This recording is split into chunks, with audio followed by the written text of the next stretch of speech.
Are you looking for a way to feel more in charge of your life? Sometimes life can feel like it's pulling us in all directions, making us feel lost or out of control. But what if I told you there's an ancient way of thinking that could help you take back control and find peace in the chaos? Welcome to Stoicism, a way of looking at life that's all about being wise, brave, and disciplined. It's not just a bunch of ideas, it's a practical approach to dealing with life's ups and downs, helping you to live more intentionally and in control. In this guide, we're going to explore the main ideas behind Stoicism and show you how to apply them to today's challenges. You'll learn how to manage your thoughts, feelings, and actions to match what's really important to you. Stoicism teaches us to focus on what we can change and let go of what we can't, finding peace in both action and acceptance. We'll keep coming back to some key ideas of Stoicism, and there's a good reason for that. By hearing and practicing these ideas over and over, they start to become a part of how we live every day. This repeating is key to really making Stoicism work in your life, turning it from just a set of ideas into a new way to live. Whether you're dealing with tough times, looking for more meaning in life, or just want to feel more calm and collected, this guide has something for you. By the end of it, you won't just know about Stoicism, you'll have real steps you can take to make your life feel more under your control, facing whatever comes your way with confidence and calm.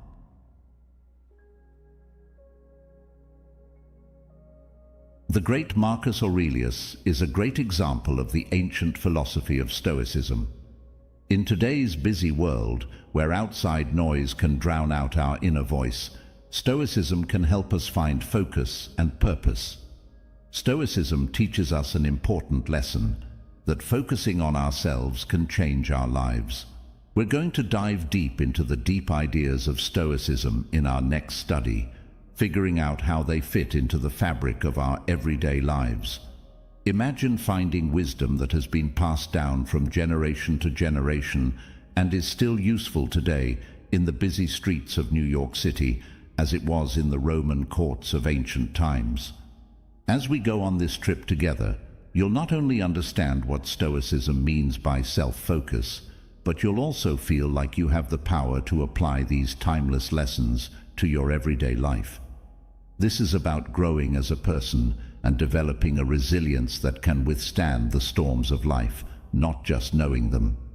Come with us as we start this life-changing trip here on the Trip of Wisdom. To find the unwavering strength that comes from within, let's rediscover ourselves. This is an idea that has deep roots in Stoic philosophy. In the Stoic tradition, there are three main principles that lead us. Wisdom goes beyond knowledge.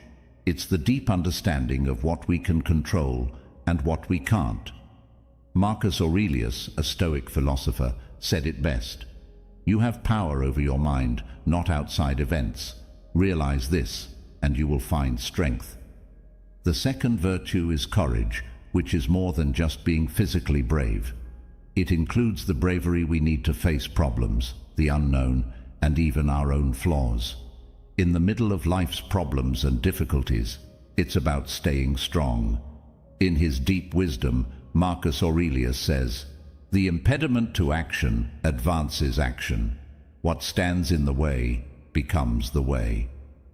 Temperance is the third virtue.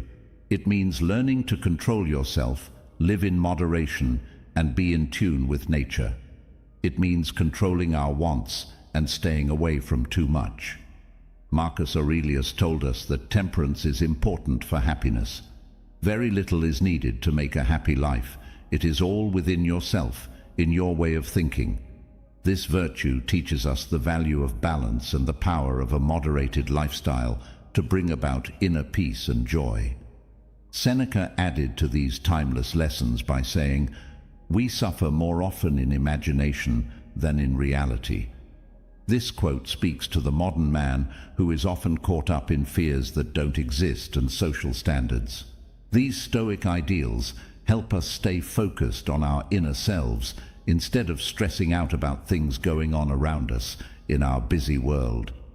Encourage us to see problems as chances to learn and grow, to look for wisdom in our experiences, and to live a balanced and moderate life. By putting these ideas into practice, we can stay true to our Stoic path and deal with the challenges of modern life with a calm mind and a strong spirit. In the world of Stoicism, living in the present moment is the most important thing you can do. People who follow the Stoics' philosophy say that we should accept life as it is and not try to change it or judge it. This philosophy doesn't mean giving up and letting things happen. Instead, it's a call to see things as they really are and act from that place of awareness. When you wake up in the morning, think of what a valuable gift it is to be living, to breathe, to think, to enjoy, to love, as Marcus Aurelius, a wise man in this school of thought, put it. One of the most important ideas in Stoicism is that we can control how we respond to things that happen around us, but not how they happen themselves. In spite of life's unavoidable ups and downs, this understanding is essential for keeping mental balance and resilience. Marcus Aurelius offered timeless wisdom here. You have power over your mind, not outside events. Realize this, and you will find strength. However, Stoicism also promotes awareness and meditation as ways to improve oneself. These habits give us control over our feelings and thoughts, which is a key skill in the art of self-focus. Regular meditation gives you more control over your mind, so outside events have less of an effect on your inner peace. Another lesson from the Stoics is to be strong when bad things happen. We always have to deal with problems and difficulties in life. Stoicism urges us to face these difficulties head-on and to maintain our inner strength even in the most trying circumstances. By focusing on how we personally deal with problems, we can become stronger and more resilient after going through them.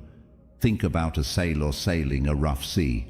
The sailor can't stop the storm, but they can move their ship. This metaphor is like the Stoic idea that we should focus on our actions and emotions when things happen in life that we can't change. Resilience is a pillar in the deep path of Stoicism. This old philosophy tells us that we all have a huge amount of power inside us to deal with and overcome the problems we face in life. Think of this resilience as an inner fortress that won't give in, helping you handle life's storms with grace and strength. Remember that it's not enough to just get through the storm. You also need to learn how to dance in the rain.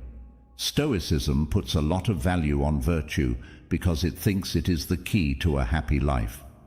Think of virtue as a guide that tells you what to do and how to make decisions. It's not just about having wisdom, courage, justice, or temperance. It's about incorporating these traits into your everyday life. Working on developing these traits brings you closer to your true self and helps you grow in a way that is both deep and real. The main idea behind Stoicism is to find inner peace, a calmness that isn't affected by the chaos in the outside world. By lining up your deeds with your core values, you can actually achieve this peace, which is not just a faraway dream. Marcus Aurelius, a Stoic philosopher, once said, "He who lives in harmony with himself lives in harmony with the universe." If you focus on yourself and follow the philosophy of Stoicism, you can find peace in the chaos of life. You're becoming it on this path. A life of deep satisfaction and resilience is within reach with every step you take toward focusing on yourself, placing virtue first, and growing inner peace. To follow the road of Stoicism, you must not only understand these ideas, but also live by them every day. Being aware, appreciating the present moment, and knowing the boundaries of our power are all things that Stoicism teaches us. With courage, it teaches us to deal with problems. Take these lessons to heart and let them make our lives better, giving us a sense of inner strength and peace. Anyone looking for help navigating the challenges of modern life with grace and resilience, can turn to this old but timeless philosophy for help. According to Stoicism, focusing on oneself is not just a way to treat yourself well, it's a deep way to make the world a better place. This is especially true for guys between the ages of 30 and 65. This Stoic practice, which is based on self-examination, acceptance, making goals, controlling wants, and practicing thanks, can change your life and is relevant to today's busy lives. It combines old wisdom with modern problems. A big part of Stoicism is the act of looking at yourself. It means setting aside time every day to think about your actions, responses, and ideas. Important questions to ask yourself include: what did I do well today? What could I do better? Did my actions match my core values? Being self-aware every day through this practice helps you see your skills and flaws, which leads to personal growth and development. It's like what the Stoic philosopher Seneca said: "We are more often scared than hurt, and we suffer more in our minds than in reality." This quote shows how important it is to look inside ourselves to get rid of unfounded fears and gain a realistic view of our experiences. Accepting the present moment is another important part of Stoicism. We can't always change the unpredictable nature of life, which is marked by its highs and lows. What we can still control, though, is how we react to these events. Being open to amor fati, or the love of one's fate, teaches us to be happy with whatever life brings us, which leads to inner peace and calm. This philosophy isn't just about accepting things as they are. It's also about actively accepting all of life's events, good and bad, as important steps on the path to personal growth. Second, it's just as important to really focus on yourself, to set goals that you can actually reach. There must be clear, attainable goals. Stoicism tells us to set goals that we can reach, like getting better at a skill or growing as a person. This method not only gives you a feeling of direction and purpose, but it also fits with the Stoic idea that we should focus on what we can control and accept what we can't. A big part of Stoic theory is how to deal with desire and repulsion. The Stoics think that a lot of our pain comes from wanting things we can't have and being afraid of things we can't avoid. By focusing on what we can control and letting go of the rest, we can free ourselves from pain and stress that aren't necessary. In today's world, where outside forces are always making our wants stronger, this principle is very important because it reminds us to focus on our inner values and what really counts. Lastly, being thankful is one of the most important Stoic virtues. A more comfortable and happy life can be reached by making it a habit to be grateful for what we have instead of dwelling on what we don't have. Today, when people are always looking for more, this practice is especially important because wanting more can make people unhappy. Being grateful keeps us in the present and helps us enjoy all the good things we already have. Focusing on oneself as a Stoic is a complex process that includes deep self-reflection, accepting that life is unpredictable, making realistic goals, controlling wants and dislikes, and learning to be grateful.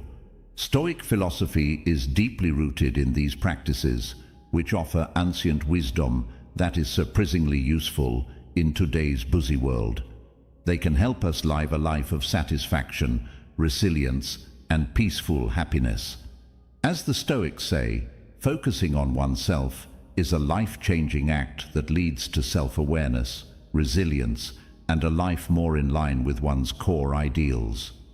It's not just about getting somewhere on this road of self-improvement and personal growth. It's also about becoming the best version of yourself. The trip gives you happiness and a sense of meaning.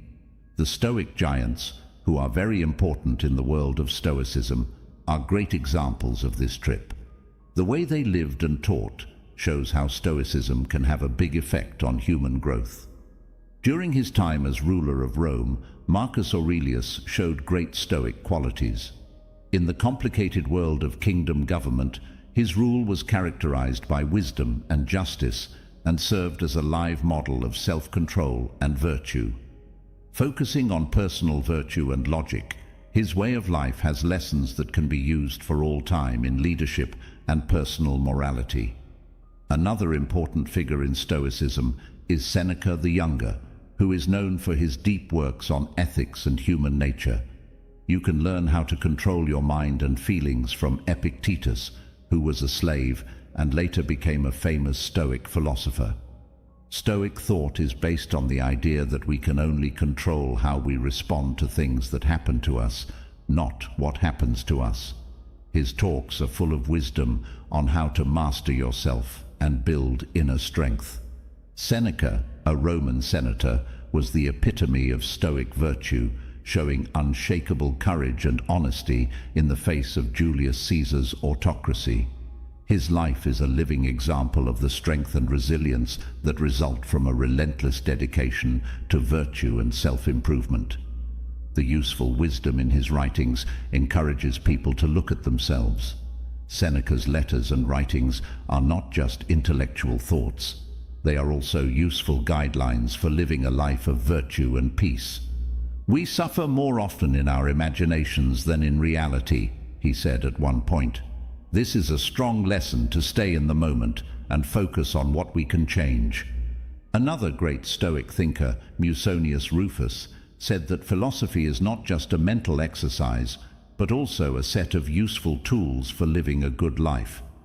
His lessons on self-discipline and morality show that he believes philosophy has the power to change people's lives. The lives and lessons of these great Stoics motivate us to start our own paths of self-improvement and inner peace. We can handle life's difficulties with poise and resilience by learning from their models and adopting Stoic principles, and we can grow into our best selves as a result. His lessons show us how important it is to apply Stoic ideas to our everyday lives, turning virtue into a way of life instead of just an idea. Rufus's focus on how philosophy can be used in real life is very similar to the Stoic view that personal virtue has the power to change people. Heracles, who was famous for his work on ethics and the idea of wikiosis, or the circular rings of concern, stressed how important it is to start with oneself, and then eventually include family, society, and finally all of humanity in our circle of concern. The Stoic view says that if we work on improving ourselves, we are better able to make the world a better place. This thought beautifully shows this. The lives of these great Stoics show how much Stoic philosophy can help people grow and be happy. We learn how to focus on ourselves, not in a selfish way, but as a way to grow in virtue and wisdom by looking at what they did. Through Stoicism, we learn that taking care of our inner selves makes us better able to help others. People who follow this philosophy are encouraged to have the four cardinal virtues: wisdom, courage, justice, and temperance. This makes us better able to help others. Remember what the wise Stoic philosopher Marcus Aurelius said: "You have power over your mind, not outside events. Realize this, and you will find strength." This is what Stoicism is all about: mind control and inner strength. Focusing on our own growth and virtue not only makes our own lives better, but it also makes other people look up to us as examples of strength and wisdom. Focusing on yourself doesn't mean you're shutting out the world. It means you're getting ready to interact with it in a more positive and helpful way. In the end, the Stoic path is about looking within to find our inner strength and virtue. This gives us the power to make a difference in the world. We can handle the ups and downs of life with a calm mind and a strong spirit if we follow the examples of Marcus Aurelius, Epictetus, Seneca, Rufus, and Heracles, and heed the advice of Marcus Aurelius. The focus on self-focus in Stoicism is not a call to loneliness or egocentrism. Instead, it comes from a deep understanding that by taking care of your inner self, you improve your interactions with other people. Imagine that you are a calm lake. When you are at peace with yourself, the stillness of your water makes it easier for other people to see their images. You can be a rock of support and understanding as a friend, partner, or family member if you feel calm. Your inner peace gives you and the people around you strength.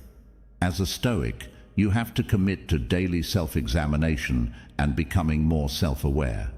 This habit of reflecting on yourself helps you make better choices in your relationships by giving you more information and understanding. Epictetus, a Stoic philosopher, said, "We have 2 ears and 1 mouth, so that we can listen twice as much as we speak." This quote really brings home the Stoic idea that being present and attentive in our relationships helps us connect better. Focusing on yourself makes it less likely that you will act without thinking and misunderstand something, which can lead to guilt. You instead build a life with meaning and direction. This way of thinking really hits home in today's busy world, where we can easily forget about our inner peace and, as a result, our relationships. These days, our world moves quickly. The Stoic practice of focusing on oneself helps us keep our inner peace. In turn, this makes our relationships with other people stronger. It's easy to see the lesson here. When we work on our inner growth, we improve our ties with others, which makes our lives better overall. In its most basic form, this is what Stoicism is all about. This old philosophy has timeless wisdom for the modern soul. We will now talk about what Stoicism is all about. Stoicism is a philosophy based on 4 virtues: justice, wisdom, temperance, and courage. These traits are not just ideas. They are useful tools for growing as people that can help us live a good life focused on ourselves. The virtue of justice is at the heart of Stoicism. It's not enough to just follow moral rules. We need to know our place in the world and make a good difference. According to the Stoics, justice means being a good citizen, a responsible family member, and fair in everything you do. This virtue helps people get along with each other and gives life meaning. Think about the story of Cincinnatus, an old Roman who was a great example of this virtue. He left his farm to be a leader for Rome during a crisis, but he quickly gave up power and went back to living a simple life when the crisis was over. Putting the good of everyone else ahead of his own gain was a sign of justice in his actions. In Stoicism, the second virtue, wisdom, is seen as the most important. It's about figuring out what's important, making smart decisions, and comprehending how people work. Wisdom isn't just knowledge, it's also usefulness, which pushes us to think about ourselves and learn more. It's like Socrates' wisdom, who reportedly said he knew nothing even though he was very smart. His wisdom came from knowing what he didn't know and always trying to learn more. Temperance, the third virtue, is all about balance and self-control. It shows us how to control our feelings and wants so that we don't go too far and cause unbalance and pain. Having temperance is like walking a wire. It helps you stay balanced in every part of your life. Think about the story of Buddha.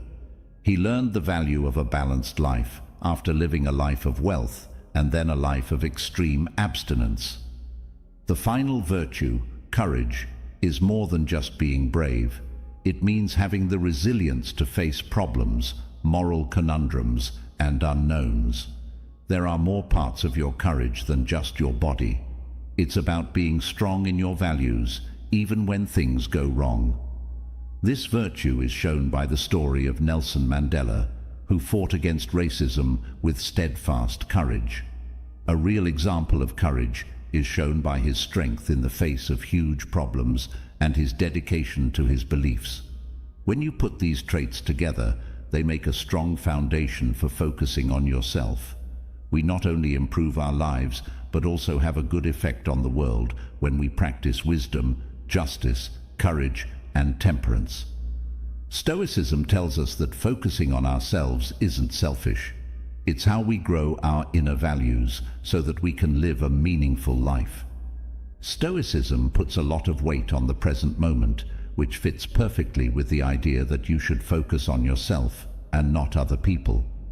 This philosophy tells us that we can't change the past or the future because they are both full of unknowns. But we have power in the moment. Life happens in a split second, but it's important to keep our attention on that one time. Imagine that your mind is a ship that is always moving. It might be floating toward the beaches of regrets from the past, or going into the rough seas of fears about the future. In these situations, practicing awareness is very important.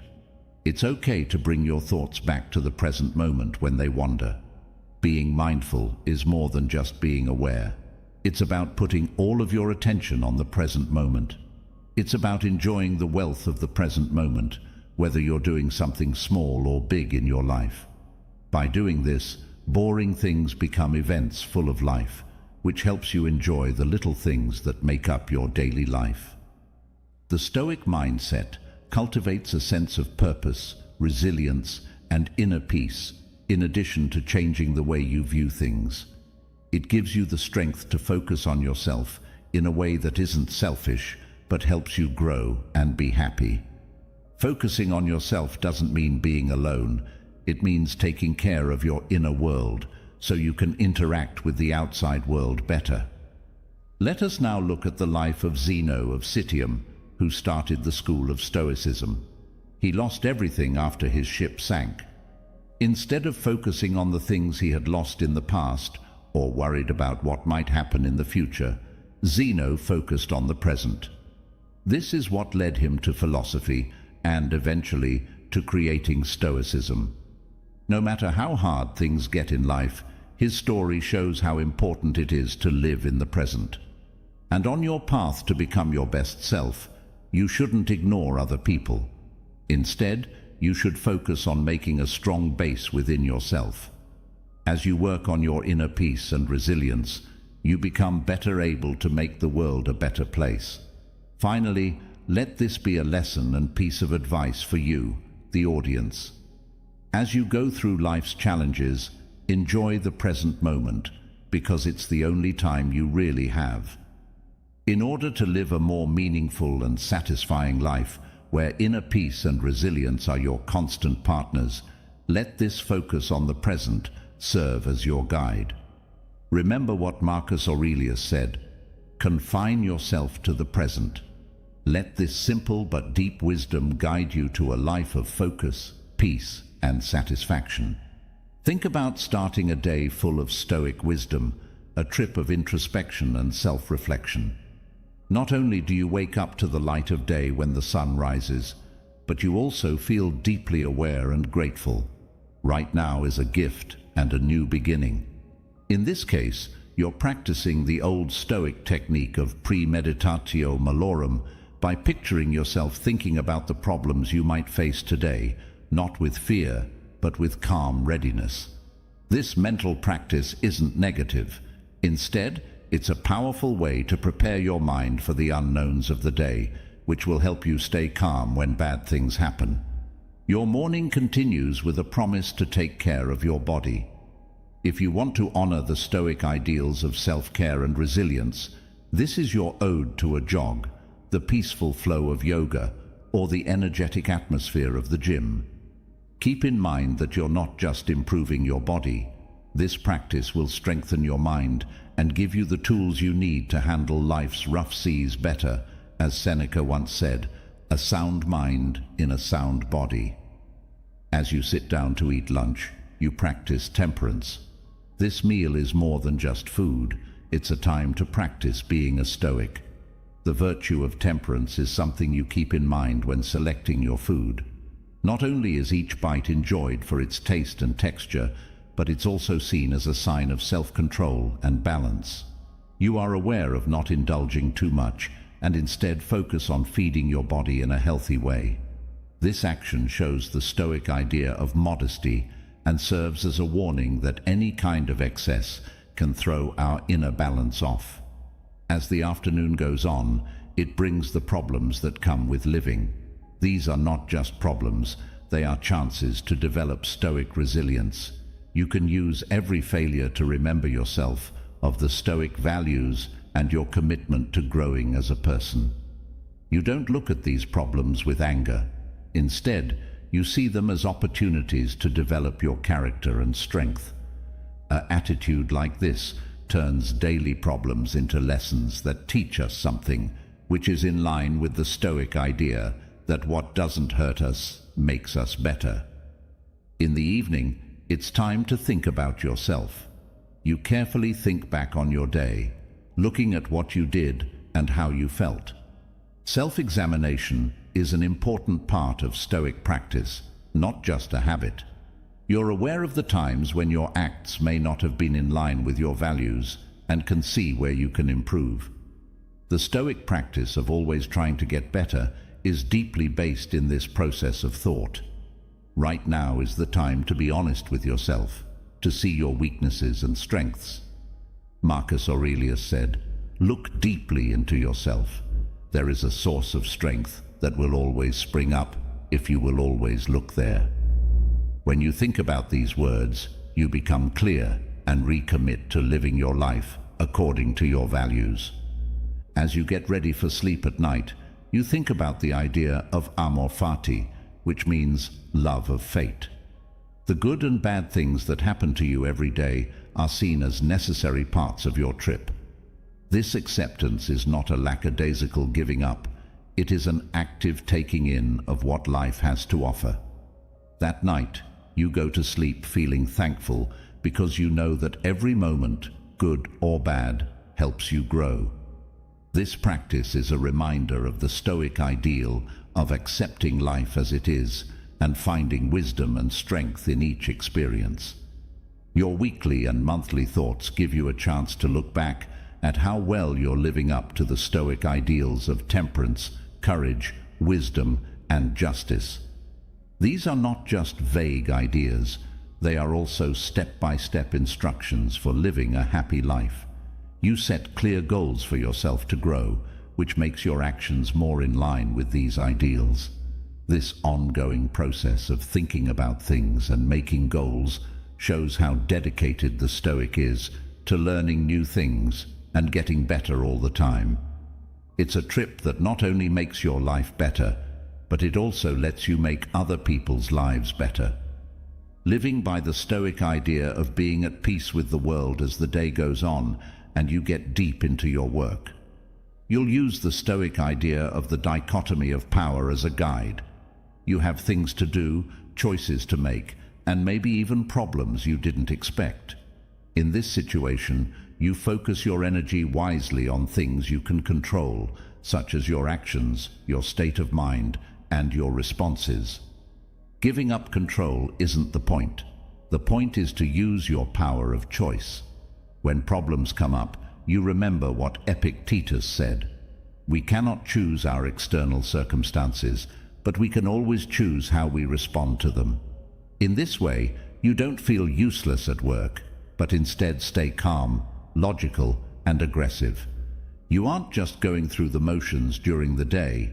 You are living each moment with purpose, led by quiet wisdom. This isn't an inactive way of life. It's an active one where you're always learning, changing, and growing.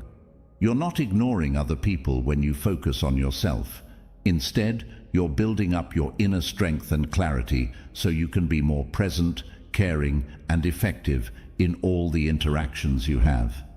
At the end of the day, you think about what you've done, the problems you've had, and the lessons you've learned.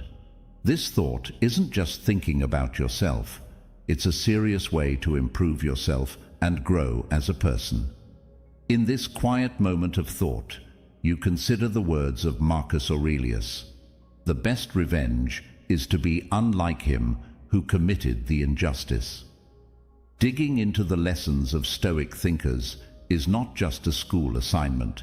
It is an important way to gain wisdom and strengthen the Stoic attitude. Not only do we learn more about how complicated life is, but we also learn how to incorporate these ideas into our everyday lives. The Stoic road also stresses how important it is to get along with other people. It shows us that justice isn't just a nice idea, but a real way to show kindness and compassion in the things we do every day. This part of Stoicism is more than just how you act. It also means helping your community, whether it's through charity work or small acts of kindness. Stoics are urged to improve their surroundings by building relationships based on virtue and a real care for other people's well-being. When we apply Stoic ideas to our lives, it changes everything. It means making sure that our actions are in line with our ideals, and that every day is a chance to work on our own growth, while also making the world a better place. We can deal with the difficulties in life with resilience and composure if we practice Stoicism every day. Let's look at the story of Cato the Younger, who was a famous Stoic, to show this. Cato lived a life that showed the strength and virtue of loyalty and resilience. He stuck to his beliefs, even though he was under a lot of political pressure and having personal problems.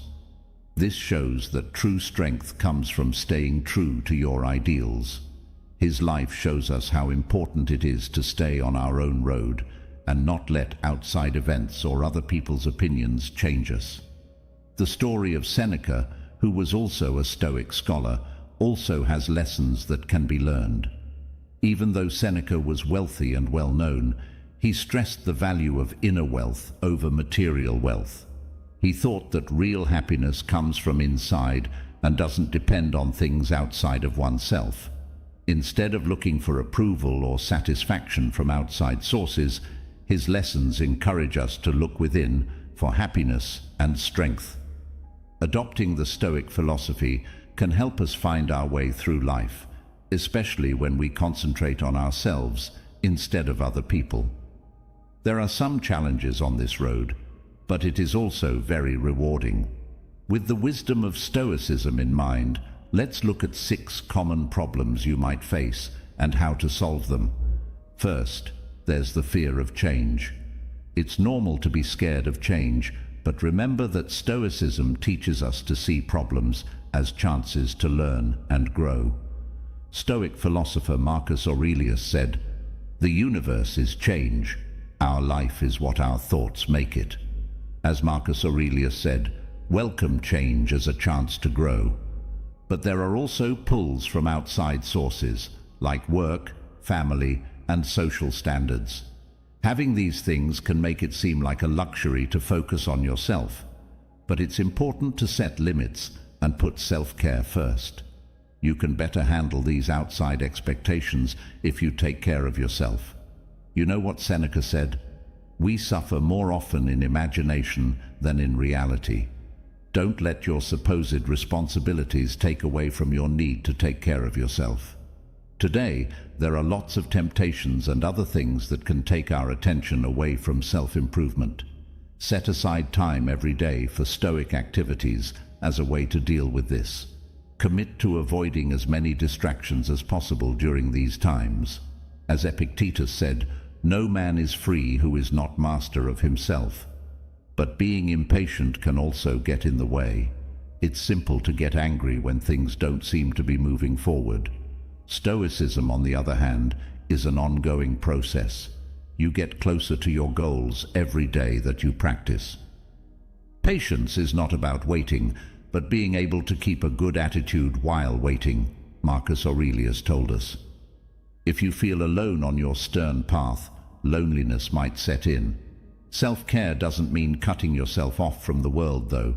Join silent groups, look for teachers, or look for people who share your mind. Seneca said, "True happiness is to enjoy the present without worrying about what will happen in the future." Finally, there is emotional response. Stoicism teaches people how to control their emotions, but it's okay to feel things. When things get hard, we practice being mindful and aware of ourselves. Take a moment to breathe before you respond. Epictetus said, "We have 2 ears and 1 mouth so that we can listen twice as much as we speak." And this is consistent with his wisdom. To sum up, following the Stoic principles of focusing on yourself is both beneficial and difficult.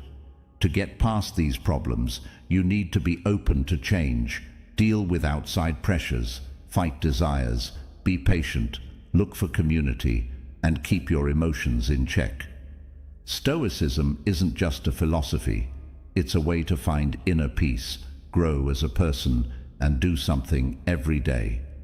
Let the words of the Stoic masters help and support you as you face these problems.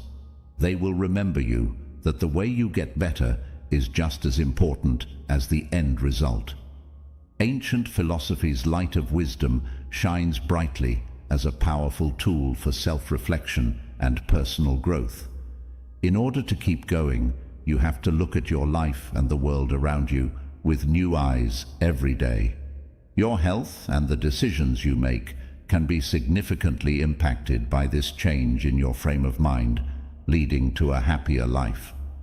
Differentiating power is one of the most important ideas in Stoic philosophy.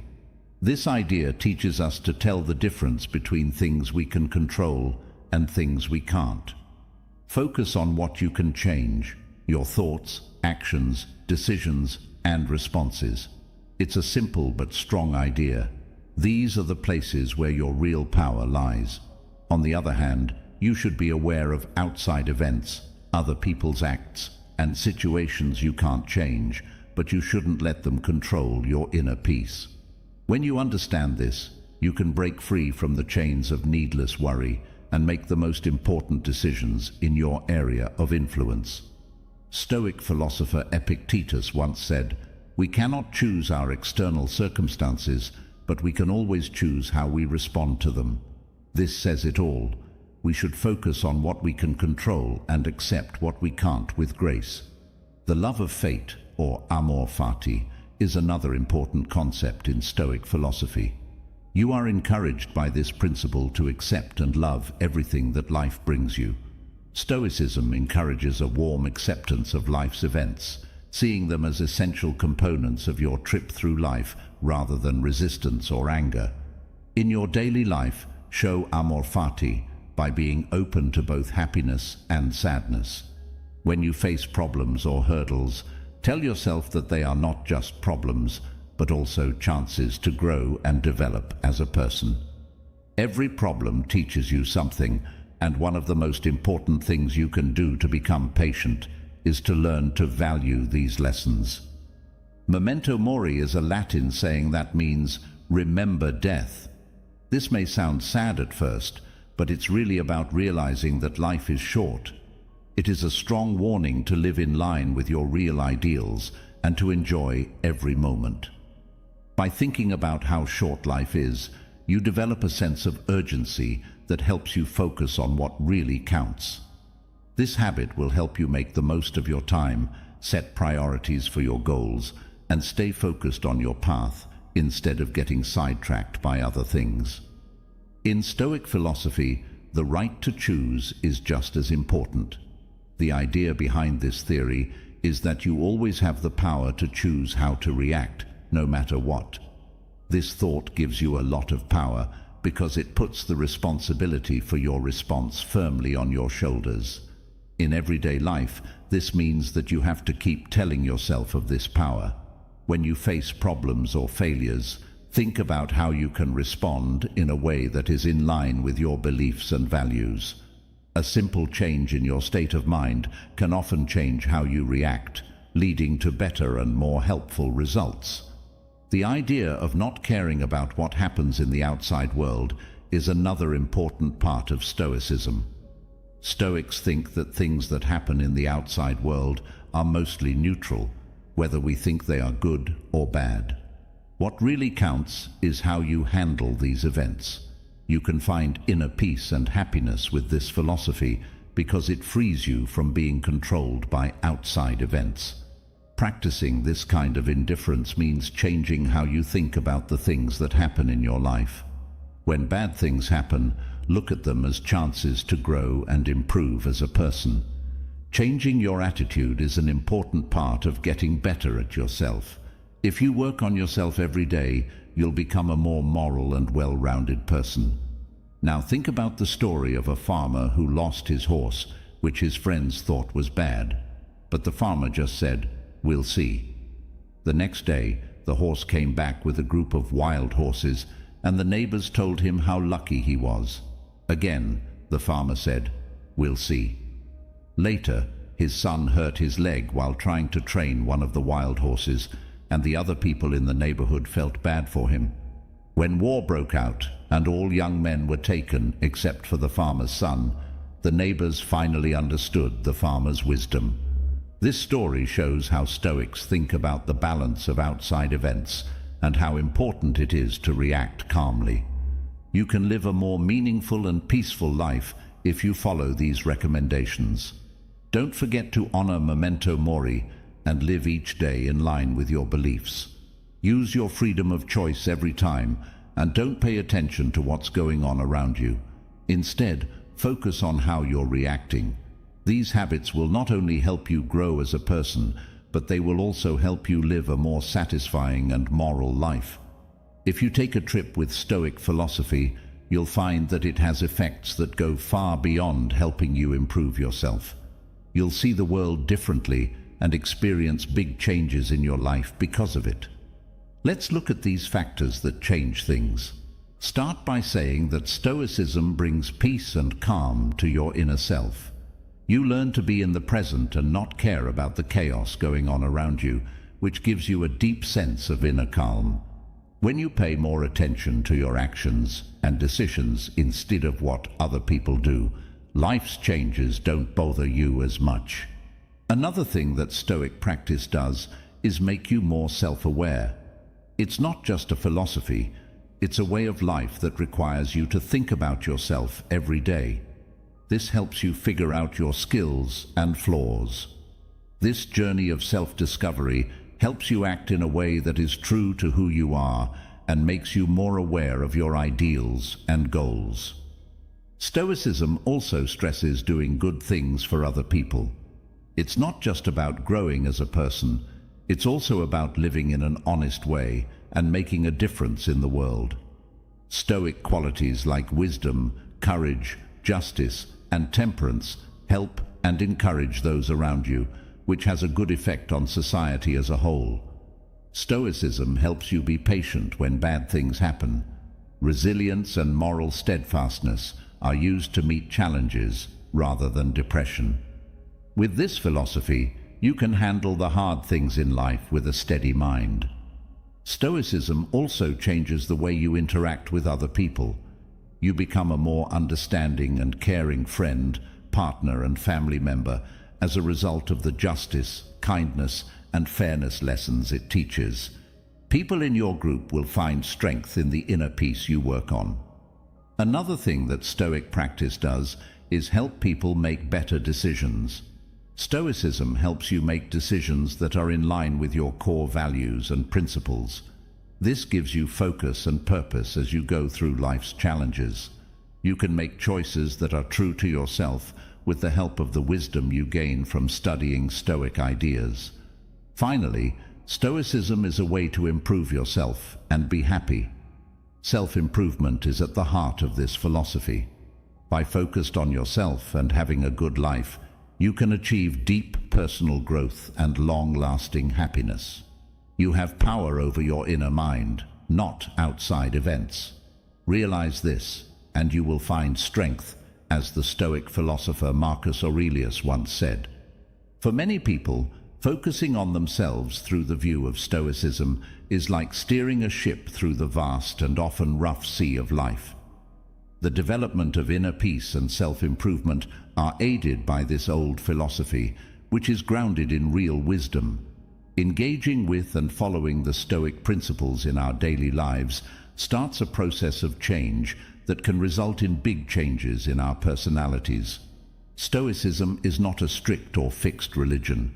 Instead, it is a system that is easy to change and adapt to the complicated world we live in now.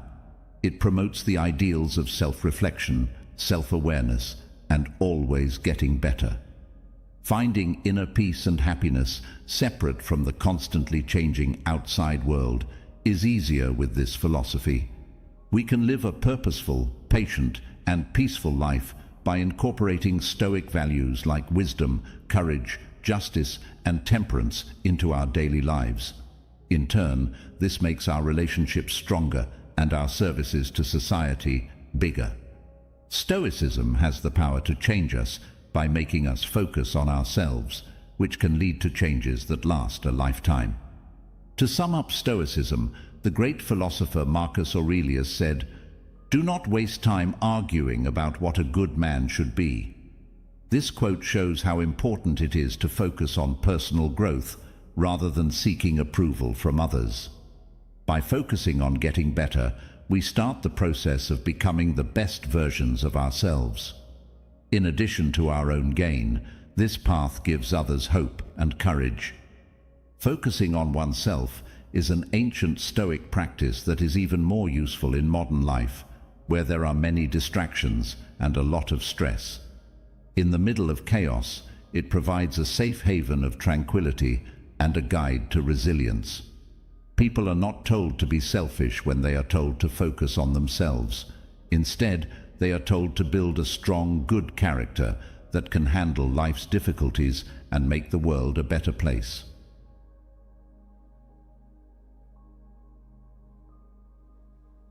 When someone insulted you, did it make you feel mad, hurt, or ashamed? Sometimes you wish you could say or do something that would make them feel bad about what they did or said.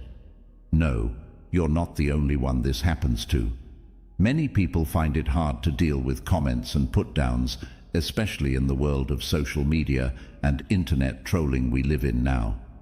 If I told you there was a way to deal with insults with class, grace, and wisdom, would you believe me? A way to protect your health and self-esteem while also making the person who insulted you see how stupid they were and respect you more. A method that is based on an age-old philosophy that has passed the test of time and has been used by some of the smartest and most powerful minds in history. That is how Stoicism works. Building inner strength, resilience, and calmness in the face of trouble is what it does. It also gives us useful tools and methods to deal with insults and other problems that life brings our way. Now I'm going to give you 25 Stoic lessons that will help you handle insults smartly. These lessons are based on what Stoic thinkers like Seneca, Epictetus, and Marcus Aurelius said. These people had a lot of problems and insults in their lives, but they never let them get in the way of their happiness and peace of mind. By using what you've learned, you can turn any insult into a chance to learn, grow, and get better. You can also make someone who insults you instantly feel bad about what they did and say, and maybe even change how they feel about you for the better. First, let's get started. Instruction 1. Insults don't hurt us. Let's learn from Stoicism's first and most important lesson. Insults don't hurt us. These things happen in the outside world and don't affect our real selves, which are our good and sensible minds. It is not he who reviles or strikes you who insults you, but your opinion that these things are insulting, said Epictetus, a once slave turned Stoic master. This means that what someone says or does to us doesn't insult us. How we think about it and respond to it does. When we let someone attack us, we give them power over our feelings and decisions. But we can take that power away by choosing not to be upset and seeing the insult for what it is, a sound or an action that doesn't mean anything. Insults were like dogs barking or flies buzzing. They're annoying but not dangerous, according to the Stoics. They only show how stupid and weak the person is who is insulting us because they are sad or nervous themselves. They don't get to our heart, which is our reason and virtue. The best way to get even with someone who has hurt you is not to become like them, wrote Marcus Aurelius, the Roman ruler and Stoic philosopher. So the next time someone insults you, remember that it doesn't matter to you. Do not let it get in the way of your happiness and peace of mind. You shouldn't let them enjoy seeing you upset or angry. Instead, keep your cool and show them that you are bigger than their stupid words and actions. That's it for lesson 2. Have fun. The second thing Stoicism tells us is that the best way to deal with insults is to laugh them off. If someone insults you, humor can take away their power and make them look stupid. Also, it can ease the stress and make you feel better. The best way to bear insults is to make fun of them, said Seneca, a Roman politician and Stoic author. The Stoics were not as serious and straight-faced as some people might think. They had a sharp and witty sense of humor that they often used to deal with insults and ridicule. Someone called Theogenes of Sinope, the founder of cynicism and an influence on Stoicism, a dog. He replied, "Yes, and you are my master, for you throw bones at me, and I catch them." Someone asked the lame Epictetus how he became a philosopher. He said, "The same way that you became a human being." And when someone said Marcus Aurelius was a philosopher, he said, "If only it were true." So the next time someone insults you, try to find similar quotes. Say something sarcastic, funny, or a pun. Be funny and sure of yourself to show them that you don't take what they say seriously. In addition to making you feel better, this will make them feel bad about themselves. Third, see the insult for what it is. Stoicism's third lesson is that we should see insults for what they really are. We shouldn't take it at face value. Instead, we should think about it logically and objectively. We should ask ourselves if the insult is legitimate. Is it important? Matters it? Should we give it our attention and answer? Stoics thought that we should only care about things that are true, important, within our control, and within our control. They thought that everything else was unimportant and did not matter. Don't explain your philosophy, live it, Epictetus said. This means that when someone insults us, we shouldn't respond emotionally, but logically. We should not let our egos get in the way. Instead, we should use wisdom and logic, not protective, but honest and humble. We ought to be interested and open-minded rather than outraged. It's okay to say the attack is true. We should learn from it. You should see it as a chance to get better and fix what's wrong. We should thank the person who insulted us for showing us our flaws and making us better people. People should avoid and dismiss insults that aren't true. This is not the time or energy to try to prove ourselves or protect our image. People shouldn't be able to tell us who we are or what we stand for. Only we can do that. Remember that what we do speaks louder than what we say, and that the truth will always win out. If the insult doesn't mean anything, we should just laugh it off and move on. It should not take our attention away from our ideals and goals. Not what other people think or say about us, but what matters to us and what we can change. Remember that we're not here to make everyone happy. We're here to live our lives the way our nature and reason tell us to. We ought to react with kindness and wisdom if the insult is significant. Instead of getting angry or violent, we should show kindness and understanding. Rather than putting ourselves down to the level of the person who insulted us, we should raise them up to our level. We should ask for forgiveness instead of getting even, not hurting them, but helping them. The next time someone attacks you, think about what kind of abuse it is. Do not let it make you feel bad. Instead, let it make you feel good. Avoid getting hurt and focus on getting better. Stay positive and don't let it make you worse. Part 4. How to handle comments that are too harsh. The fourth thing that Stoicism teaches us is that we should act with courage and justice when we are subjected to extreme forms of insult, like abuse. It's not enough to just insult someone verbally. Harassment also includes physical or mental attacks that hurt our rights and sense of worth. Not something we can ignore or laugh off, but something we need to face and stop. Like some people might think, the Stoics were not quiet or weak. Instead, they were active and strong, and they stood up for themselves and others. They thought it was our responsibility to stand up for justice and to protect our fellow humans. Seneca once said, "It is the duty of a brave man to put up with what is bad, but not with what is shameful." We shouldn't let them scare or control us.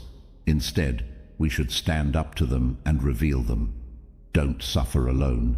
Get help and support instead. They should be reported and put on trial for their abuse, not us. Stoics also told us that we shouldn't hate or dislike the harasser, but should feel sorry for them and teach them.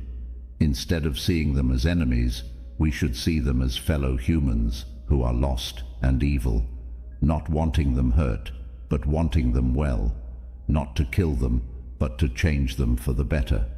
When someone bothers you, deal with it with courage and justice. As Marcus Aurelius once said, "The best way to get even is not to become like the wrongdoer. It will only make you stronger, not weaker. Stay positive and let it make you better." Be appreciative of the chance to put virtue into practice in Lesson 5. Stoicism tells us to be thankful for the chance to put virtue into practice as our 5th lesson.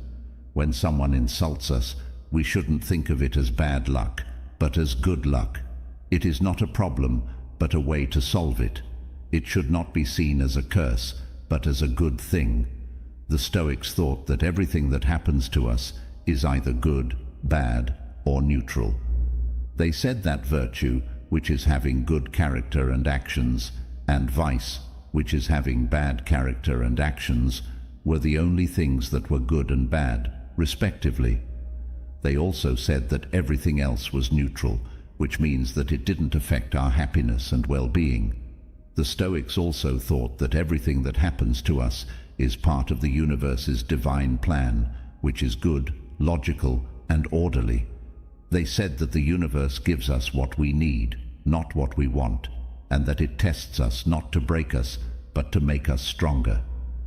No one is more unhappy than he who never faces adversity, for he is not allowed to prove himself, said Seneca.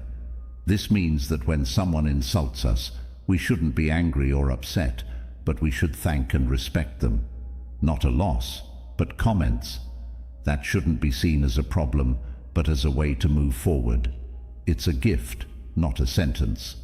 The only thing that counts is virtue, so we should see it as a chance to practice it. By analyzing the insult logically and clearly, we should see it as a chance to practice wisdom. We should see it as a chance to be brave by standing up to the insult with courage and confidence. As a chance to be fair and kind, we should see it as a chance to practice justice. We should see it as a chance to get better at controlling our feelings and urges. Therefore, the next time someone insults you, be thankful for the chance to show virtue. Keep it from making you sad. Instead, let it make you happy. Stay positive and let it make you better. Lesson 6. Remember that you are a person among other people.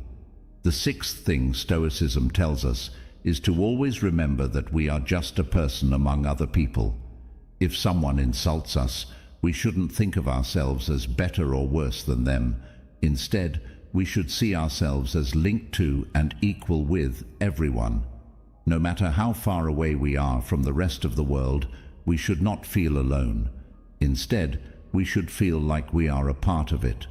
Stoics thought that we are all brothers and sisters with the same origin and destiny. We are all children of God with the same father and mother, and we are all rational and social animals with a common nature and a common reason. When someone attacks us, we shouldn't forget or ignore that we are human and related to them. As Marcus Aurelius said, meditate often on the interconnectedness and mutual interdependence of all things in the universe. It's important not to belittle or despise the person who insulted us. Instead, we should treat them with respect and common humanity. Instead of pushing them away or getting into a fight, we should connect with them and work with them. Loving and helping them is better than hating and hurting them. They are human beings just like us, with their own traits and vices, joys and sorrows, hopes and fears, and strength and flaws.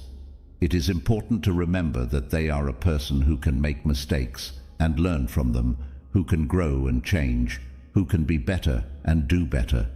It's important to remember that as humans, we have a job to act in a way that fits our nature and makes sense, to live in peace with others and ourselves, to work for the greater good, and to be overall good people. When someone insults you, remember that you are a person among other people. Avoid letting it make you forget or lose your humanity. Instead, remember and accept it. The Stoic philosophy should be taught to the person who is insulting you in Lesson 7. Stoicism gives us the Stoic philosophy as our 7th lesson. As they insult us, we shouldn't think of it as a waste of time, but as a useful service. This is something that should help us, not hurt us. Doing it shouldn't seem like a favor, but a job. Stoics thought that we have a duty to share our knowledge and wisdom with others, especially those who don't know any better. They thought that it was our duty to teach and inform others, especially those who are sad and depressed. These people thought that it was our job to help and heal others, especially those who were hurting and suffering. So, when someone insults us, we shouldn't avoid or ignore them. We should talk to them. As Seneca said, "The wise man will not keep his wisdom to himself, but will share it with others for the benefit of mankind." They shouldn't be judged or criticized. Instead, we should teach and guide them. It's not okay to make fun of or insult them. Instead, we should accept and value them. People can make their lives and personalities better by learning about the Stoic philosophy. Stoic ideas can help them deal with their problems, so we should teach them about them. Stoic ways of living can help them reach their goals and be happy, so we should teach them. They should be taught with kindness and care in a way that is clear and easy to understand, and by using examples and stories. We should teach them not to force or push, but to ask and convince. They need to learn not to blame or judge, but to understand and care. Teaching them is good for both of us. We should teach them things that will help us as well as them. Teachers should teach their students not only how to change others, but also how to change themselves. Epictetus said, "Every difficulty in life presents us with an opportunity to turn inward and to invoke our own inner resources. The trials we endure can and should introduce us to our strengths. So the next time someone insults you, teach them the Stoic philosophy. It shouldn't make you angry. It should make you thankful. This shouldn't make you greedy. It should make you kind. Remember that nothing lasts forever." As the 8th lesson from Stoicism, we should keep in mind that nothing lasts forever. If someone insults us, we shouldn't think of it as a constant fact of life. Instead, we should see it as something that happens from time to time and changes. It's not a big deal or a serious matter. We should think of it as a small and unimportant event. According to the Stoics, everything in the world can change and break down, and nothing is fixed or safe. They thought that fate and luck controlled everything in the world and that nothing could be known for sure. They thought that there was nothing absolute or objective in the world and that everything can be seen and understood from different points of view. According to Marcus Aurelius, time is a river, a violent current of events glimpsed once and already carried past us, and another follows and is gone. This means that when someone insults us, we shouldn't hold on to it, but should let it go and move on. We should forget about it and forgive those who hurt us.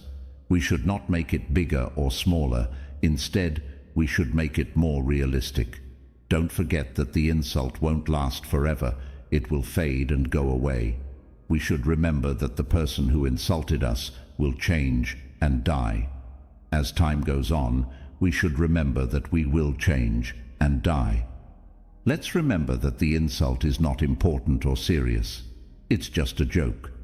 We should remember that the person who insulted us is weak and doesn't matter. This insult doesn't define or limit us. We are much more than that.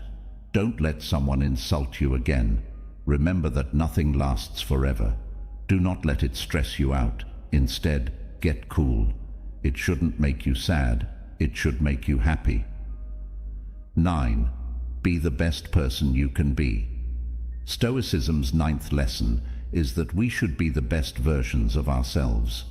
People who insult us shouldn't see it as an excuse or a reason to do something. Instead, we should see it as a challenge and a reason to do something. As input and a victory, we shouldn't see it as a loss or a fail. The Stoics thought that each of us has the ability and capacity to be the wisest and most moral person we can be. They thought that we can always do and be better, and that we have the freedom and duty to choose how we live and act. They thought the point of life was to follow our nature and reason, and that by doing so, we could always be happy and free. It is not because things are hard that we don't dare. It is because we do not dare that they are hard, said Seneca. This means that when someone insults us, we shouldn't lower or give up our standards. Instead, we should raise and support them. We shouldn't give up on our dreams. Instead, we should go after them and make them come true. We should not be satisfied with mediocrity. Instead, we should aim for greatness. As the best versions of ourselves, we shouldn't let insults bother us. Instead, we should use them to get better and grow. People who don't take attacks personally and react with ease and respect are the best versions of themselves. If we want to be the best versions of ourselves, we should not take insults personally and instead rise above them with wisdom and virtue. So be the best person you can be the next time someone attacks you. Don't let it bring you down. Raise yourself up.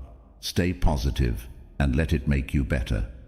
Stoicism's 10th lesson is that being insulted can make us stronger. We do not have to see them as attacks or threats. We can see them as tests or tasks. We can use them to show our values, like justice, patience, courage, and wisdom. Also, we can use what they say to help us look at ourselves and see if what they say is true or useful. We can fix our mistakes and get better if there is. That's fine. We can just ignore them and move on. The Roman politician and Stoic thinker Seneca once said, "Fire tests gold, suffering tests brave men." Stoicism's 11th lesson is that we will always be insulted. We can't please everyone or avoid criticism, no matter how good, wise, or powerful we are. There'll always be people who don't like us, don't agree with us, or admire us. It's inevitable that we will make mistakes, hurt someone's feelings, or not live up to their hopes. This is just how things are, so we shouldn't be shocked or upset by it. To quote Epictetus, "If you want to improve, be content to be thought foolish and stupid." The 12th thing Stoicism tells us is that insults only last for a short time. They don't last long, just like everything else in the world. Not long-lasting and not important in the long run. They shouldn't change our mood, our happiness, or our self-esteem. We also shouldn't hold grudges, try to get even, or think too much about the past. We should think about the future and live in the present. According to Seneca, time heals what reason cannot. 13th lesson, don't take attacks personally. It may sound like this is easier said than done, but it is possible with practice and the right frame of mind. According to the Stoics, attacks are not about us, but about the person who says them. The Roman ruler and Stoic philosopher Marcus Aurelius said, "It never ceases to amaze me. We all love ourselves more than other people, but care more about their opinion than our own." When someone insults us, they are showing that they don't know what they're talking about or are in pain. Because they are hurting themselves, they want to hurt us. They're putting their own flaws, worries, or anger on us. They perceive us differently than we perceive them. We should feel sorry for them because they lack kindness and wisdom, so we shouldn't take what they say to heart. I think we should focus on our own values and ideals instead of letting what other people say affect our happiness or sense of self-worth. They shouldn't be able to interfere with our peace of mind, so we should stay cool. Epictetus, a former slave who became a Stoic teacher, said, "Remember that to be hurt, it's not enough to be hit or insulted. You must believe that you are being hurt. If someone is able to provoke you, know that your mind is partly to blame." The 14th lesson is to not lose your cool when someone insults you. This means that we shouldn't let our feelings control us and shouldn't say or do something that we might regret later. The Stoics teach us that we can choose how to react to any situation and that we should always be smart and good. Stoics tell us that anger is dangerous, and when we are offended, anger is one of the most common and harmful feelings that people feel. It's normal and human to feel angry, but it's also damaging and illogical. When we're angry, we lose our ability to think clearly and reason, which makes us do stupid or dangerous things. Anger also hurts us more than the person who insulted us because it drains our energy, makes us less calm, and is bad for our health. Roman politician and Stoic author Seneca said, "Anger is an acid that can do more harm to the vessel in which it is stored than to anything on which it is poured." Because of this, we shouldn't let our anger take over, but should instead control it and use it for good. Instead of responding to insults with more insults, we should choose kindness or silence. Instead of getting back at people, we should seek justice or forgiveness. The disagreement shouldn't get worse. Instead, it should get less bad or go away. A famous self-defense expert, Tim Larkin, says, "We should always use the 3-day test. Should we be sitting in jail or lying in a pine box 3 days from now? Was the escalation worth it? Probably not, right?" Lesson 15. Don't put yourself down to the level of someone who insults you. In other words, we shouldn't lower ourselves to their level, give up our values, or lose our honor. Stoics teach us that we should always act in a way that fits our logical and social nature.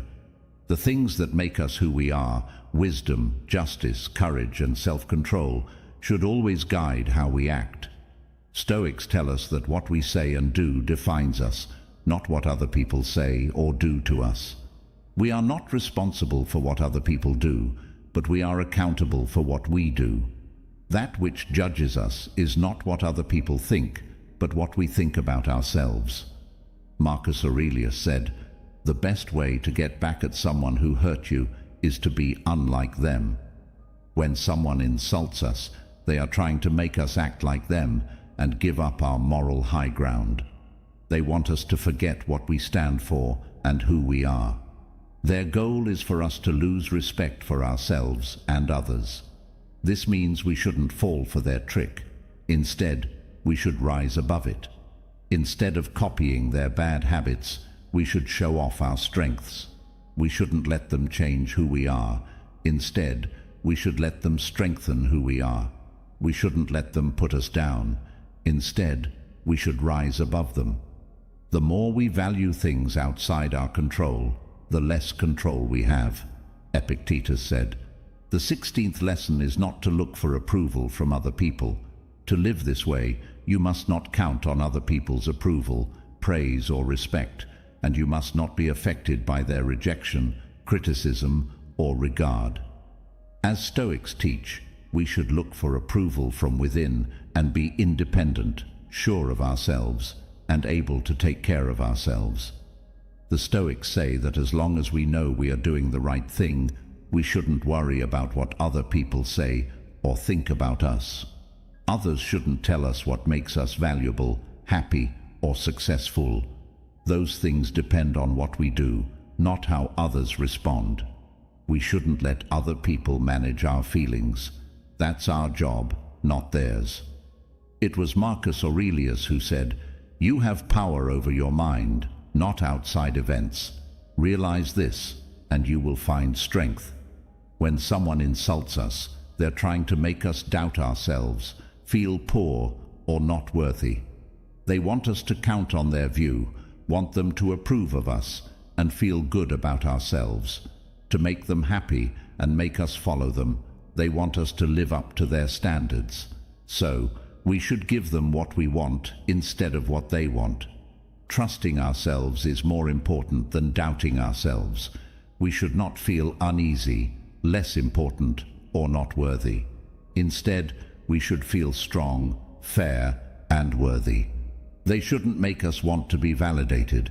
We should do that for ourselves. Instead of doing what they want, we should do what we want.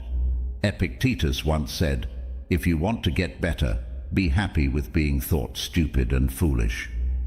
17th lesson. Don't waste time or energy on people who insult us. This means that you shouldn't think about the past or the future too much, and you shouldn't do things that are pointless or damaging. Stoics tell us to pay attention to the moment, to what we can change, and to what is good or important. Stoics say that we should be smart about how we spend our time and energy, work toward our goals, get better, help others, and enjoy life. Stoics tell us not to waste our time and energy on things that are pointless, hurtful, or gossipy, like fights, complaints, lies, or arguments. Stoics also tell us not to waste our time and energy on people who are toxic, bad, or hurtful, like cheaters, bullies, liars, or hateful people. As Seneca said, life is long enough, and a sufficiently generous amount has been given to us for the highest achievements, if it were all well invested. But when it is wasted in careless luxury and spent on no good activity, we are finally forced by death to realize that it has passed away before we knew it was passing. So it is. We are not given a short life, but we make it short, and we are not ill-supplied, but wasteful of it. In the 18th lesson, we learn not to forget the people who encourage, guide, and help us. Our family, friends, teachers, leaders, heroes, or anyone else we look up to and respect can be on this list. Many Stoics say that we should always look up to people who are good examples and try to be like them in words, actions, and values. Some Stoics also say that we should look up to people from history and writing, as well as people from our own time and place. Stoics often use historical figures like Socrates, Cato, Diogenes, or Cyrus to show how to be smart and good. Also, Stoics read and thought about the writings and ideas of great people like Plato, Aristotle, Cicero, and Homer. When someone insults us, they are trying to make us feel bad about ourselves. Seneca said, "Choose someone whose life, words, and face, as reflecting the character that lies behind them, have won your approval. Always point him out to yourself, either as your guardian or as your model. There is a need for someone as a standard against which our characters can measure themselves. Without a ruler to do it against, you won't make the crooked straight." The 19th lesson is that we shouldn't put off self-improvement, which means making ourselves better in every way.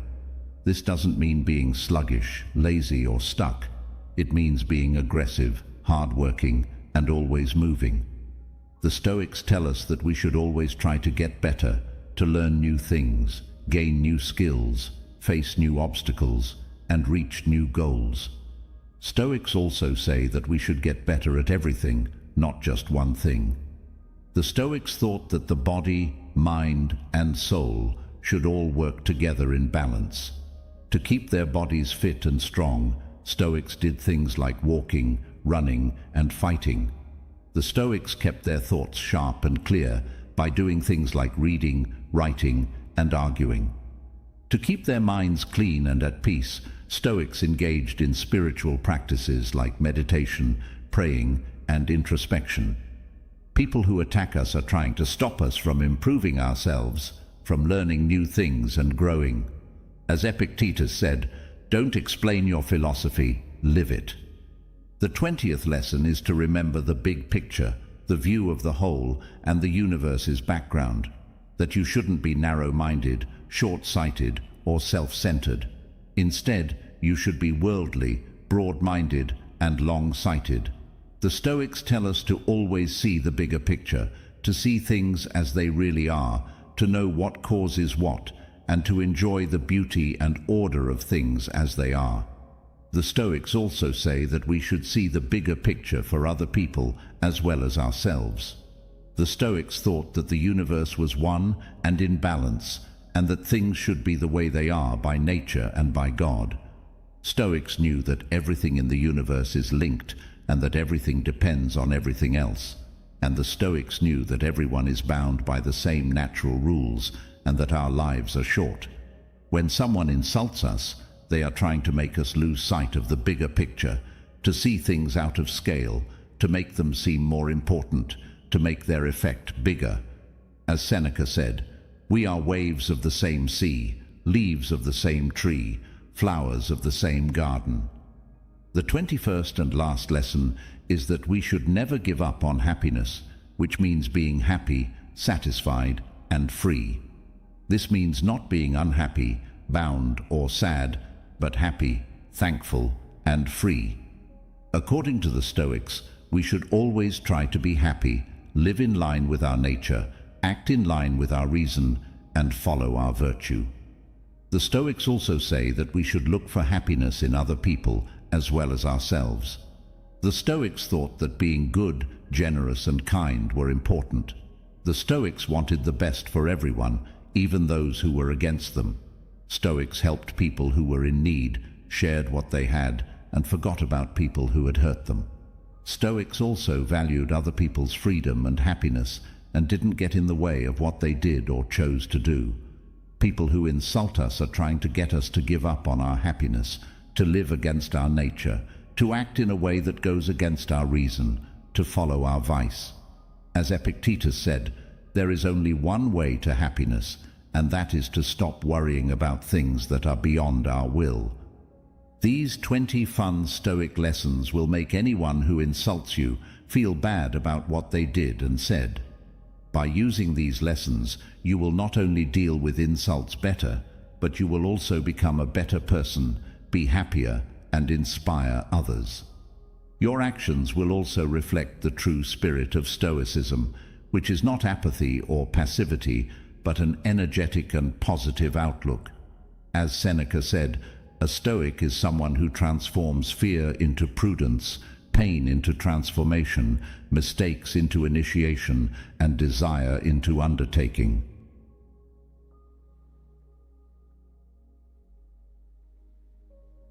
When thinking about how complicated friendship is, one could get lost in the metaphorical wealth that compares it to a diamond. This is what a moody person said when asked why he didn't seem to have any friends. In this deep comparison, bonds are like valuable gems. They're hard to find and surrounded by fakes that look like the parts of a well-cut rock. As the Stoics say, it's easy to see all friendships as fake after making a few bad decisions. They say that fake friendships are just copies of the real relationships that are rare and valuable. To add to this wise view, someone else adds another layer of meaning by saying that true friends are jewels that should be loved.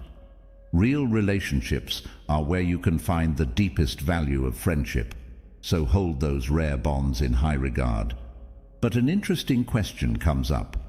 What does it mean when a person spends a lot of time alone in a world that seems to be full of connections? If you don't have any friends, does that mean something deeper about who you are? Perhaps being alone is a way to learn more about yourself. It's a chance to explore the depths of your own personality and think about what it means to have a friend in a society that values social relations a lot. Choosing to go through life with fewer friends may be a choice that shows you value quality over number. It could mean that a person likes to be alone to grow and think. On the other hand, not having any friends could also mean that it's hard to make new ones, either because of personal fears, bad situations, or a lack of trust. When this happens, becoming more self-aware and being ready to leave your comfort zone may become necessary to break down the walls that keep you from making important connections. The question of what it means to not have any friends goes to the heart of complicated human connections and personal choices. This makes you think about the different reasons behind these situations. which leads to a deeper understanding that goes beyond simple ideas. Whether it's a choice or a result of deeper problems, not having friends can be a way to learn more about yourself. It can make you think about your values, your goals, and how complicated real links are in the vast world of human experience. Now is the time to dig into this touchy subject and look into the complicated world of friendships, or the lack of them. We will talk about how the complicated ways people interact with each other today affect our interactions. Keep in mind that not having many friends doesn't mean you're not good enough. It can be hard to find that one real gem. Follow along as we delve into the reasons why some people have trouble making these links, look into the causes, and most importantly, reveal the stern steps for real relationships. If you are shy or introverted, navigating the complicated worlds of these traits is like carving a beauty out of stone. You have to make a social world that will last. Like an artist who works hard to bring out the beauty in things, people can go on a trip that changes them and helps them make important links through the lens of Stoicism. When we start this exploration together, let's do it with open hearts and minds, ready to learn useful things, grow as people, and make real relationships. People who are shy or introverted are often seen as barriers to making friends. However, these traits can be seen as unique points of view from which to see the world. Think of these traits not as hurdles, but as unique filters that give you a more detailed view. Turning what you think are your flaws into strengths is a deep piece of Stoic philosophy wisdom. By drawing on the lessons of Marcus Aurelius, whose advice to accept what fate has bound you to, accepting your introversion, becomes an art form that recognizes who you are. Being quiet and shy is not a flaw, it's a strength that makes you unique. Recognizing that your journey may be different from the outgoing person's story does not mean that it is less important. Fully understanding yourself is the first and most important step in this process of change.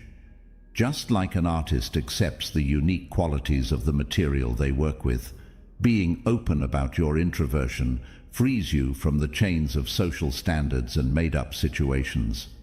Marcus Aurelius said that acceptance becomes the gear that protects you in the busy world of social contact. This builds a quiet confidence that can't be shaken.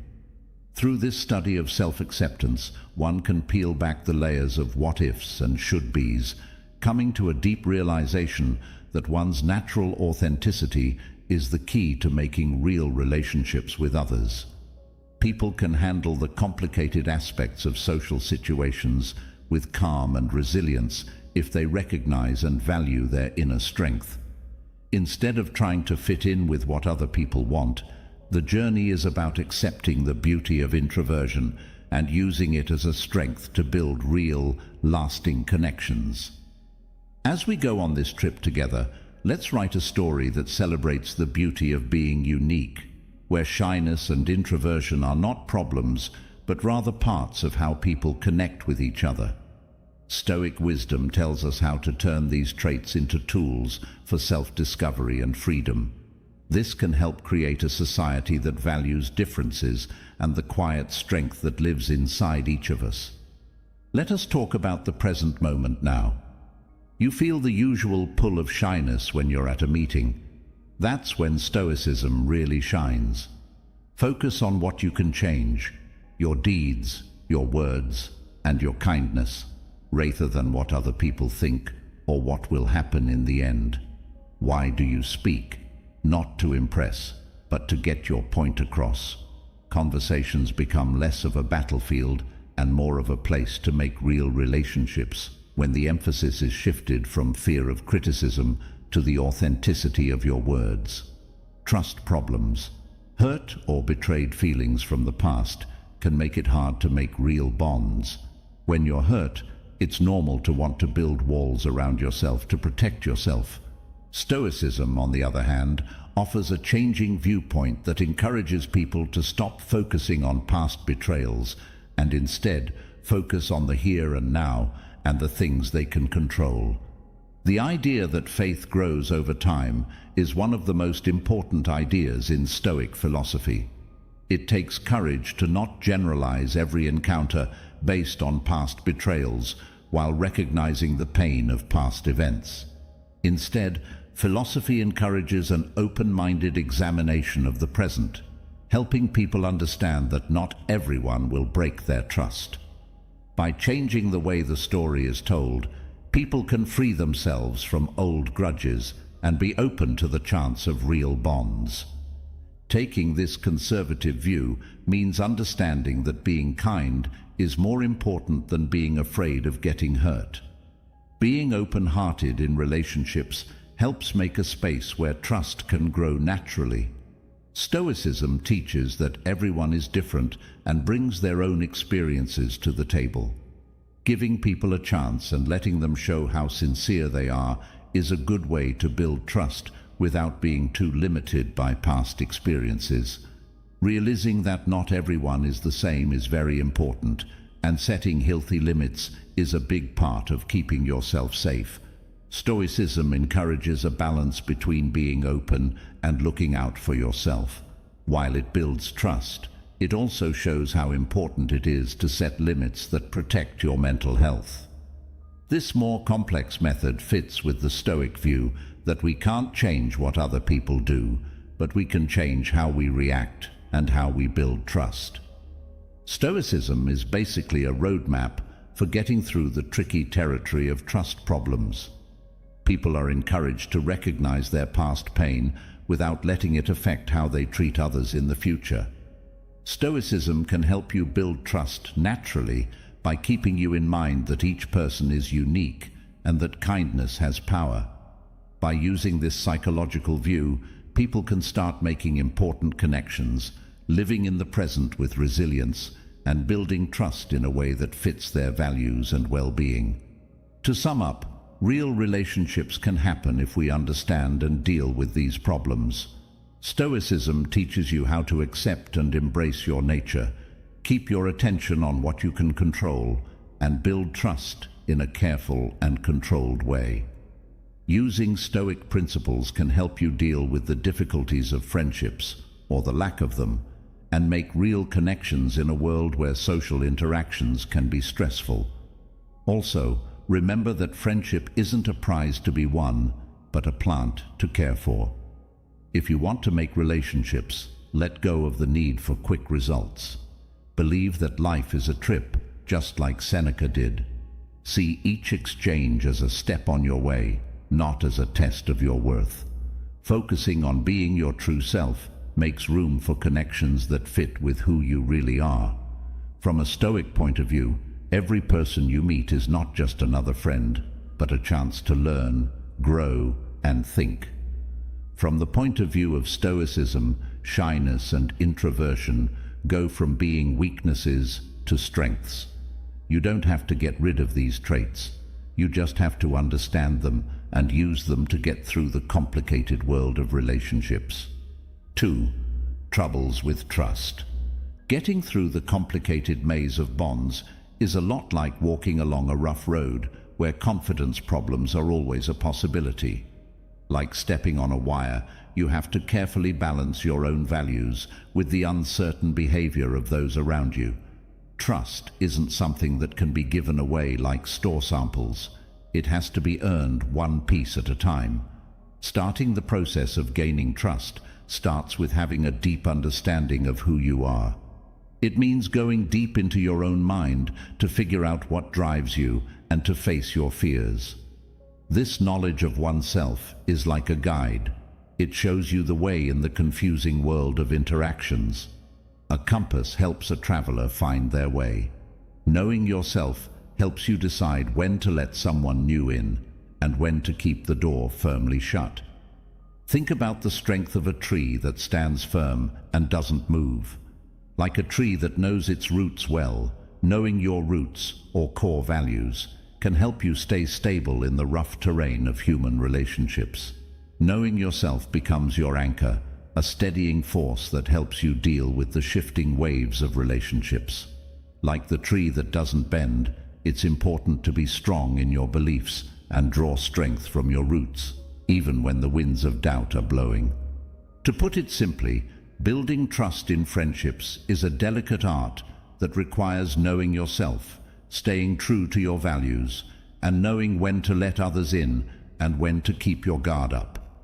By following your inner guide and staying connected to your roots, you can easily find your way through the maze of friendships, making ties that last. Know that people change, just like the seasons. Someone may seem trustworthy one day and not the next. This isn't a message to put up walls around your heart. It's a reminder that the only thing that stays the same is change. Stay calm. If someone breaks your trust, it's not the end of the world. It's a chance to learn and get better. Being honest and knowing that ideal isn't possible, especially when it comes to people, doesn't mean you become cold and remote. Be like water. You can change and flow, but you'll always be true to who you are. Communication that is open and honest is your best tool. If questions start to show, talk about them. It's like turning on a light in a dark room. Everything becomes clearer all of a sudden. Do not be afraid to have these talks. They can help you connect with others in a deeper and more important way. Talking about something can clear up a mistake. Remember that communication goes both ways. Listen as much as you talk. This beat, a dance of words and understanding, gives friendship strength. Ultimately, it's about making friends where trust is the main thing and not just an aside. 3. Not having enough social opportunities. You might find a modest realization as you go through the maze of modern life. Not having important relationships isn't always because you don't meet people, but because you don't interact with the world around you enough. We all want real, physical relationships more than ever in a world where our phonies are constantly buzzing with alerts. Think about it this way. Volunteering in the community is more than just helping other people out of kindness. It can change you and help you meet people who are like you. Picture yourself doing things that you enjoy, like planting trees or organizing books at the library. Every job you do with others becomes a thread that weaves you more and more into the rich fabric of social connections. The Stoic virtues shown in these activities help everyone, and along the way, you meet people who are also on the same road. Also, let's not forget how powerful shared information and interests can be. Imagine entering a place where everyone speaks perfectly in the language of your job or hobby. Workshops that are specific to your hobbies aren't just ways to improve your resume. They're also great places to make friends. Having talks is easy in these public areas because you're surrounded by people who understand the subtleties of your work or share your love for it. Discovering your group is a lot like that. It's where work growth and personal ties come together naturally. Basically, looking for important ties means being involved in the world, whether that's by doing community work or spending time in places where people share your hobbies. Adopting these methods not only helps the world as a whole, but it also builds real connections that go beyond the surface level of modern communication, fostering a deep sense of community in the complex fabric of life. Don't forget to use the outdoors as a social stage too. Activities like climbing, biking, and group yoga aren't just good for your body. They also help people connect with each other. When people are in nature, they can have talks that grow like plants. These activities get rid of the formalities that come with most social situations, which lets real relationships form. Show appreciation for the world around you and the people who are with you at this time. Having a lot of friends isn't important. What matters is cherishing the ones that make your life more interesting. Taking this simple and honest method makes the search for bonds a rewarding journey. 4. Not possessing the ability to interact with others. Creating lasting bonds takes work and thought, which are things that we often forget about in the busyness of our lives. Overcoming the problem of not having enough social skills is very important for this project. a soft lesson to take advantage of social chances, no matter how small they may seem, is provided by the wisdom of Marcus Aurelius, who gently pushed us to accept the people fate brings into our lives. Starting the process of making new friends means taking small, doable steps. Start a chat at a nearby coffee shop, join a club in your area, or join online groups that are related to your hobbies. Like how plants need water and sunshine to grow, these small interactions are the building blocks that help people feel more confident in different social situations. Developing social skills also takes time and care. Mastering the skill of listening with purpose and understanding is an important part of improving your social skills. In a world where everyone wants to be heard, being the person who really listens makes you stand out. Create questions not just as a way to answer, but as a real way to try to understand other people. Listen to what people around you have to say with genuine interest. When you stop thinking about how other people see you and start really understanding their stories, you can make stronger relationships with them. Creating a place where people feel valuable and truly heard is more important than impressing others with your wit or stories. Furthermore, expanding your social group by trying out different kinds of activities can greatly assist in growing your list of possible friends. To meet people with different hobbies and types, go to classes, cultural events, or neighborhood meetings. By involving yourself in a variety of social activities, you not only improve your social skills, but also raise your chances of meeting people who share your interests and ideals, who share your mind. To summarize, making friends requires a deliberate and patient approach, along with a dedication to improving social skills, taking advantage of social situations, listening with understanding, and doing a range of activities. All of these are important parts of this trip that will help you make real bonds with other people. Embrace the ups and downs of social relations with a calm attitude as well. It's okay that not every talk will turn into a bond that lasts a lifetime. Every encounter, even if it doesn't turn into a friendship, is a step forward in your social journey. Changing goals or being turned down for growth is a normal part of human contact, not a sign of how valuable you are. You learn how to handle the intricate web of human connections with ease and resilience with each new experience, in addition to improving your social skills. Remember that the strength of your relationships with people is more important than the number of friends you have.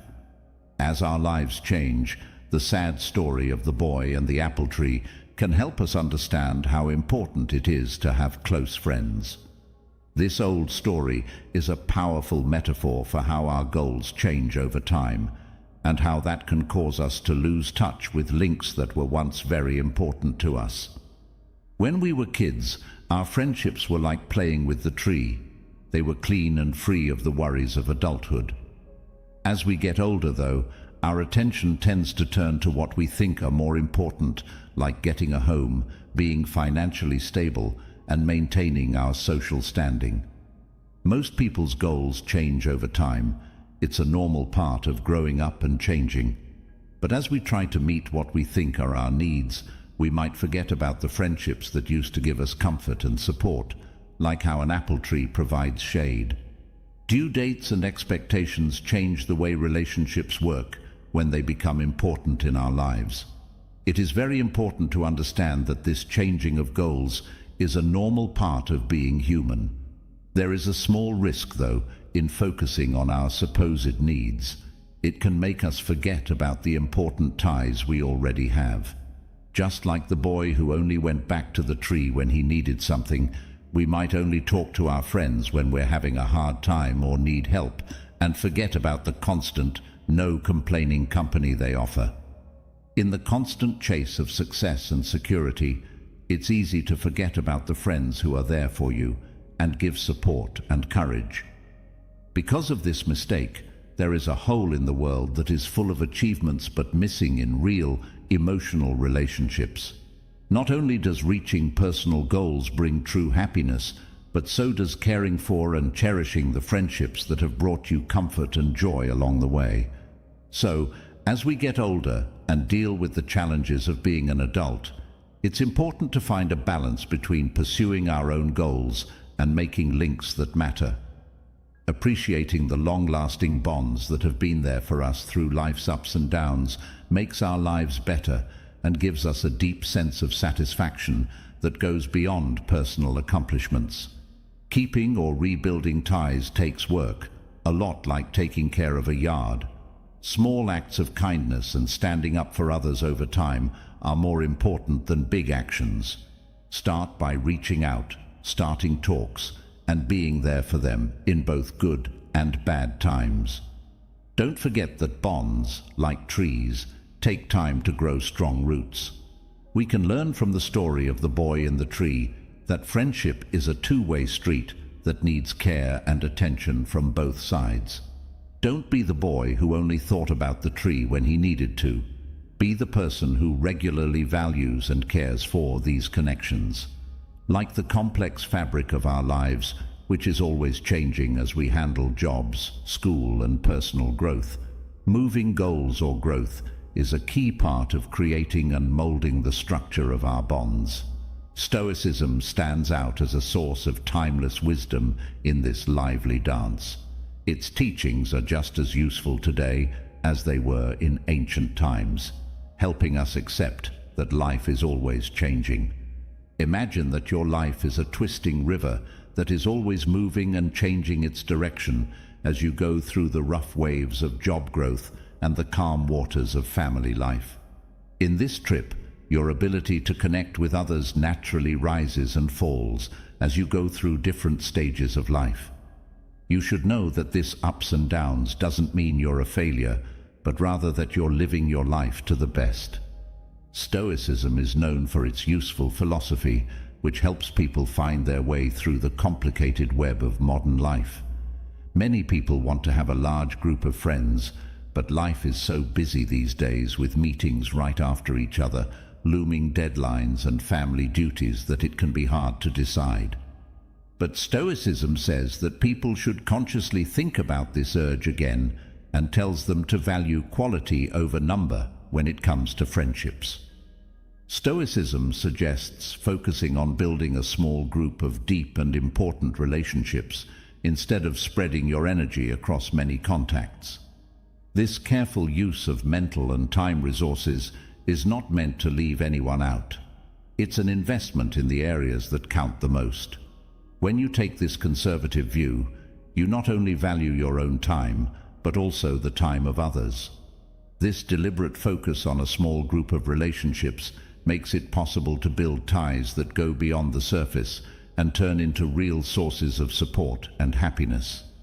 Stoicism teaches us to carefully choose the people we hang out with, understanding that the quality of the relationship is much more important than the quantity of friends. Individuals can cultivate a sense of authenticity in their relationships by taking this Stoic approach, which honors the dynamic flow of life. So, long-lasting ties are made that can stand up to the tests of time and situation. In a world that is often busy, Stoicism gives us an unchanging way to build relationships that make our lives better and give us a sense of lasting connection and satisfaction. Dealing with life's shifting goals with Stoicism doesn't mean giving up on having friends. It's more about knowing and going with the flow of interactions. Because of your new goals, some people may move away, but others will stay or even come into your life. Bring wisdom and courage with you on this trip. Remember that every person you meet, for however long they stay, adds something special to your life. Focus on the present moment when you're with other people, and let Stoicism help you make friends who understand who you are becoming. Life is full of busyness that can push our mental health to the edges. Because of this, it's becoming more and more important to recognize and understand the silent but important role it plays in making valuable bonds. Stoicism is an old philosophy that lives on in modern times. It speaks to our resilience and sheds light on this important part of human connection. It's more than just the idea of keeping a calm attitude. It encourages us to explore the complex landscapes of our minds and emotions as we go through the rough terrain of life. It can be like stumbling through a maze of social problems when our inner world is clouded by worry or sadness. In these times, the Stoics' lessons are like a torch, not one that will completely light out the darkness, but one that will show us the way through it. This allegory of light becomes our guide, helping us see things more clearly when we're having mental problems, and, in the process, helping us learn more about ourselves. Stoicism acts as a lighthouse, guiding us with renewed resilience through the ups and downs of our inner battles. This increased self-awareness then makes it easier for us to connect with others in a real way. By adopting the wisdom of Stoicism, people learn how to deal with and take care of their mental health, which helps them be more present and centered in social situations. Stoicism changes not only how we think about ourselves, but also how we interact with the world and the people around us. It supports a well-rounded approach that takes into account how our mental health and the quality of our interactions are complicatedly connected. Stoicism says that the search for important relationships is both a way to grow as a person and a way for everyone to learn more about what it means to be human. Well-known comic George Carlin said that people who seem negative often have a frustrated optimist inside them. This feeling shows how important it is to recognize that our inner problems, if not dealt with, can build walls instead of bridges between us and possible friends. Being overly positive, like wearing rose-colored glasses, isn't the point. The point is to realize how much our mental fights can affect our ability to make and keep relationships. Finding out more about the complicated dance between mental health and the nature of friendships shows a complex interaction that affects the quality of our relationships.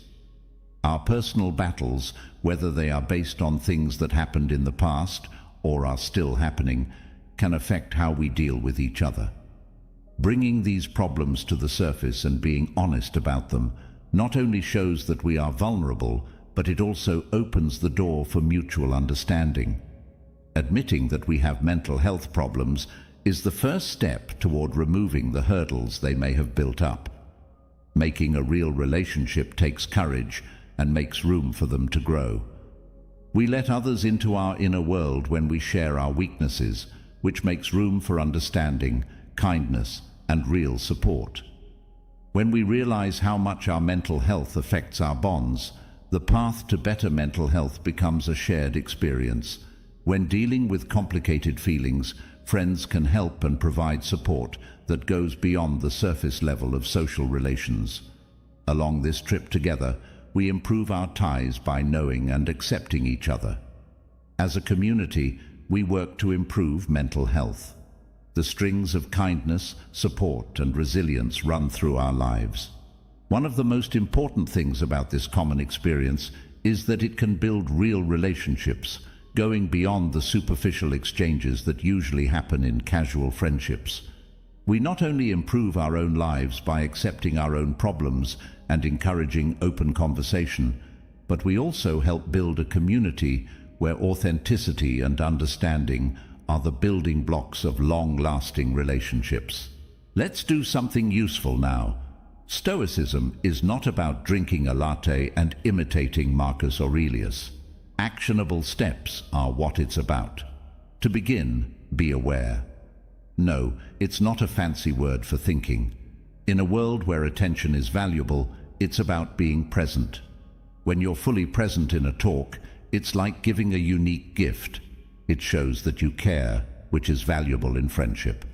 Also, meditation isn't just for monks. It's for everyone who has a lot going on in their lives. Taking 10 minutes a day is good for more than just your brain. It shows others that you value calm and focus. Setting peace as a goal may seem like a luxury in our 24/7 world, but it's the foundation for strong friendships. Finding peace in the middle of chaos is often what tranquility means. It's about having a rock to hold on to when life storms happen, which they will. Friends are not only for nice days, they are also safe places to be when it rains. Seeking inner peace makes you someone others want to talk to. Stoicism tells us that we can find inner peace by thinking about ourselves and being consistent. It has to do with being aware of our feelings, knowing them, and not letting them control what we do. Being emotionally stable doesn't mean not having any feelings. It means being in charge of how we respond to our feelings. You will be a light of security in a world that is often full of uncertainty once you master this. People naturally want to be around people who are calm and understanding. By working on your inner peace, you unintentionally make room for friendships to grow. Keep in mind that when you work on your mental health, you're not only taking care of your mind, you're also planting the seeds for stronger, more important relationships, styles of living. The fast pace of life can make you feel alone and make friends less important. Imagine that you're rushing to meet goals and cross things off your list, but when the day is over, the chair across from you at the dinner table is still empty. Not being busy is important. What you value is more important. Stoicism advises us to think carefully about the choices we make. Are you spending your time on things that really matter? It can change things to think about this. Finding the courage to turn down things that take up your time but don't help you connect with others is the key. With all the chaos in modern life, the idea of shaping your day is like an artist making a sculpture. Each choice is like a knife stroke, carefully cutting out time for relationships and duties. You don't just have to stretch your day to fit everything in. You have to shape it wisely, keeping your goals in mind. Think about the power of making choices on purpose. Even if you don't have as much time to hang out with friends, the ones you do have can be much more enjoyable if you choose people who share your values and make your life better. If you follow the Stoic philosophy, you must realize that every encounter has the potential to be deep and meaningful. This is about creating a social world where relationships go deeper and where the quality of experiences is more important than the number of them. Keep in mind the art of balance for Stoics, not just splitting your time evenly between different parts of your life, but also making sure that each part of your life is in line with what truly makes you happy.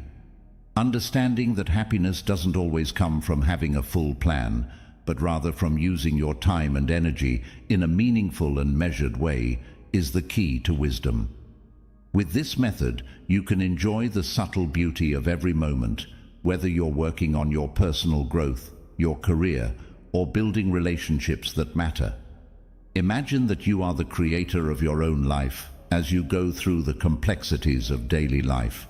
You cut away the extra with each choice you make, showing the beauty that is your healthy and meaningful life.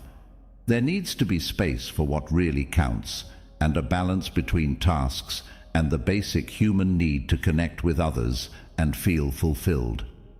Imagine that your life is like a collage, with each piece reflecting a different part of it. The pieces could be work, hobbies, rest, or friends. Each has a place, and your job is to put these tiles in a way that makes a pattern that flows well. It's like balance, and you have to keep thinking and changing things. But if you get it right, your life's picture is not only beautiful, it's also very rewarding. Not sharing the same hobbies. Interests that are different from each other can be like singing notes that are all different, but still part of a bigger tune. When people's interests meet, it's not just a note that's missed. It's a whole orchestra of links that could have been played. Consider this. You like rock music, while your coworker likes classical music. Yes, there is a gap, but there is also a bridge ready to be crossed.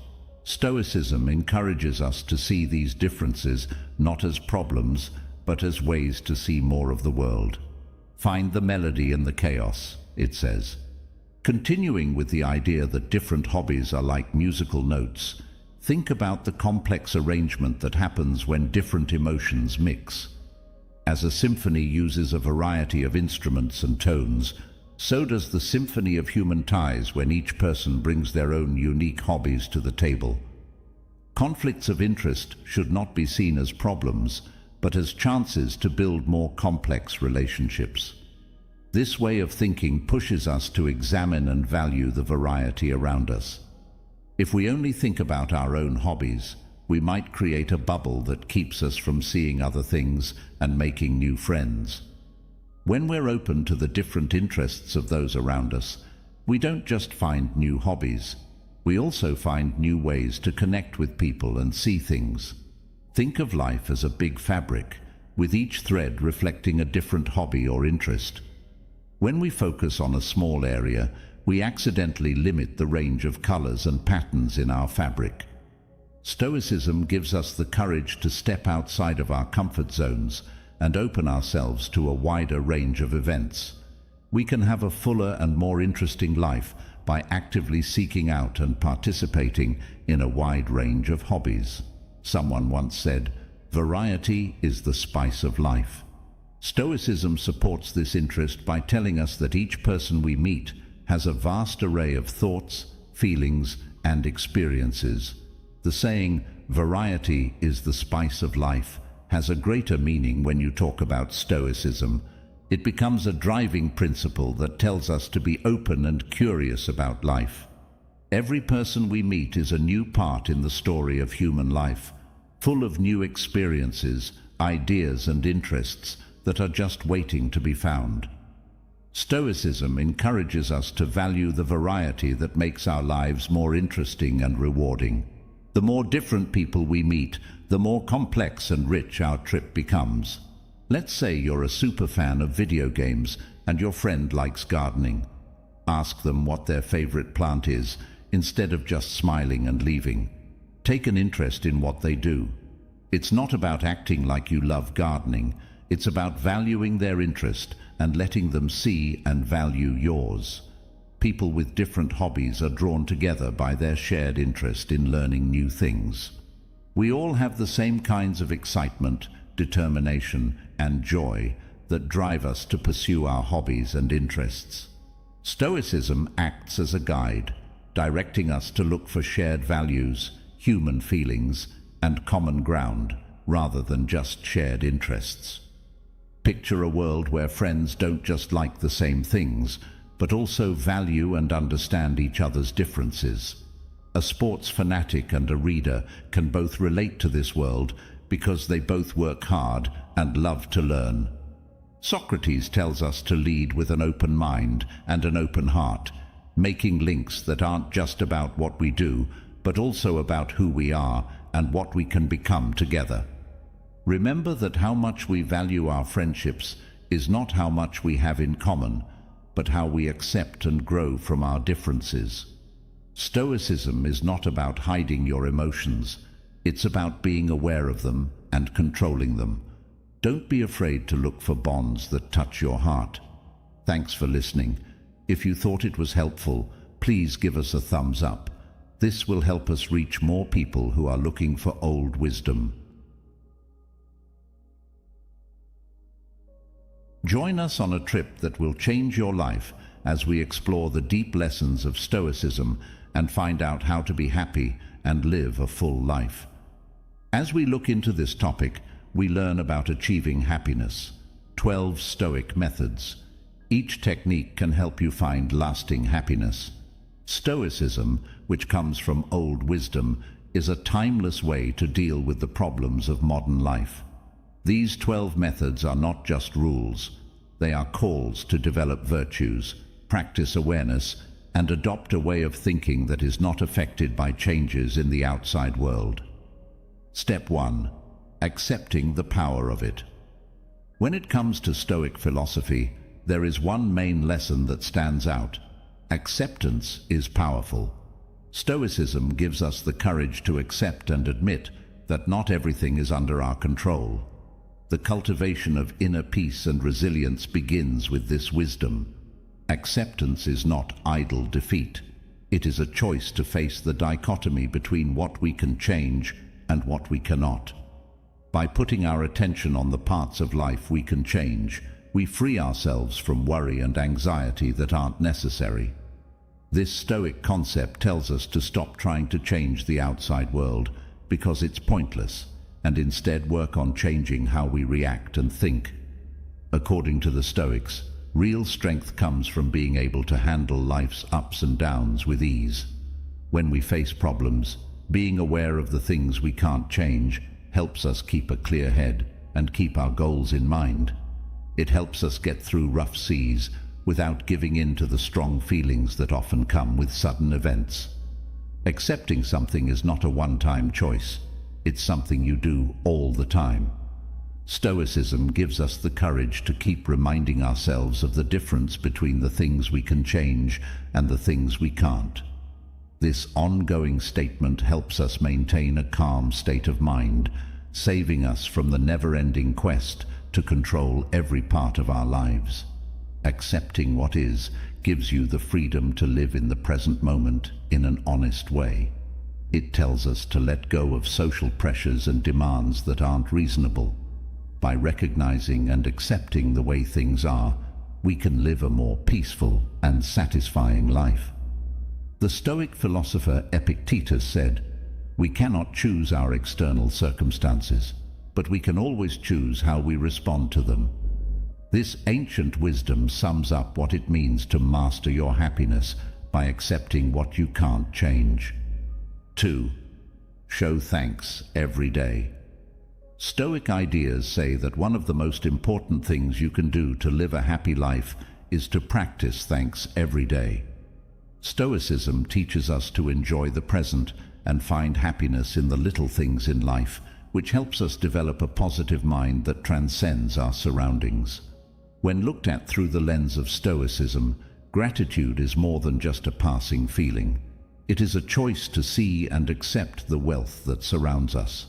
By starting each day with a practice of reflecting on what we're thankful for, we shift our attention from what we might be missing to all the good things in our lives. The Stoics say that we should deeply appreciate the everyday things that happen in our lives and try to find joy in them. Finding beauty in the seemingly ordinary parts of our lives, like the feel of the sun on our skin or the company of loved ones, is possible when we practice thanks. Practicing thanks every day is a strong way to fight the widespread feelings of dissatisfaction that society often promotes. For us, it gives us a strong base that lets us face problems with a mindset of gratitude instead of complaining. Focusing on thanks on purpose gives us the strength to keep a positive attitude even when bad things happen. Stoics stress thanks for more than just their own health and happiness. They believe that being grateful makes you aware of how everything is linked, which makes you feel responsible and kind toward others. We improve our relationships and make our towns better places to live by recognizing the efforts of those around us. Being grateful every day is a life-changing practice that fits perfectly with Stoic ideas. By encouraging us to focus on what we do have instead of what we don't have, it helps us develop an attitude of wealth and happiness. According to the Stoic philosopher Seneca, true happiness is to enjoy the present without worrying about the future. Being grateful is the key to unlocking the deep joy that is hidden in every moment, which is the way to mastering happiness. Building inner resilience is the third step. The idea of building inner resilience stands out as an important thread running through the fabric of a full life in the Stoic wisdom weave. Stoicism teaches us not only how to deal with difficulties, but also how to turn them into a source of strength and development. According to the Stoic tradition, inner resilience means developing a strong and adaptable mind that can handle life's difficult situations. It means being able to deal with losses with ease, stay calm in tough situations, and come out of them better than before. Adversity is a natural part of being human, according to the Stoics.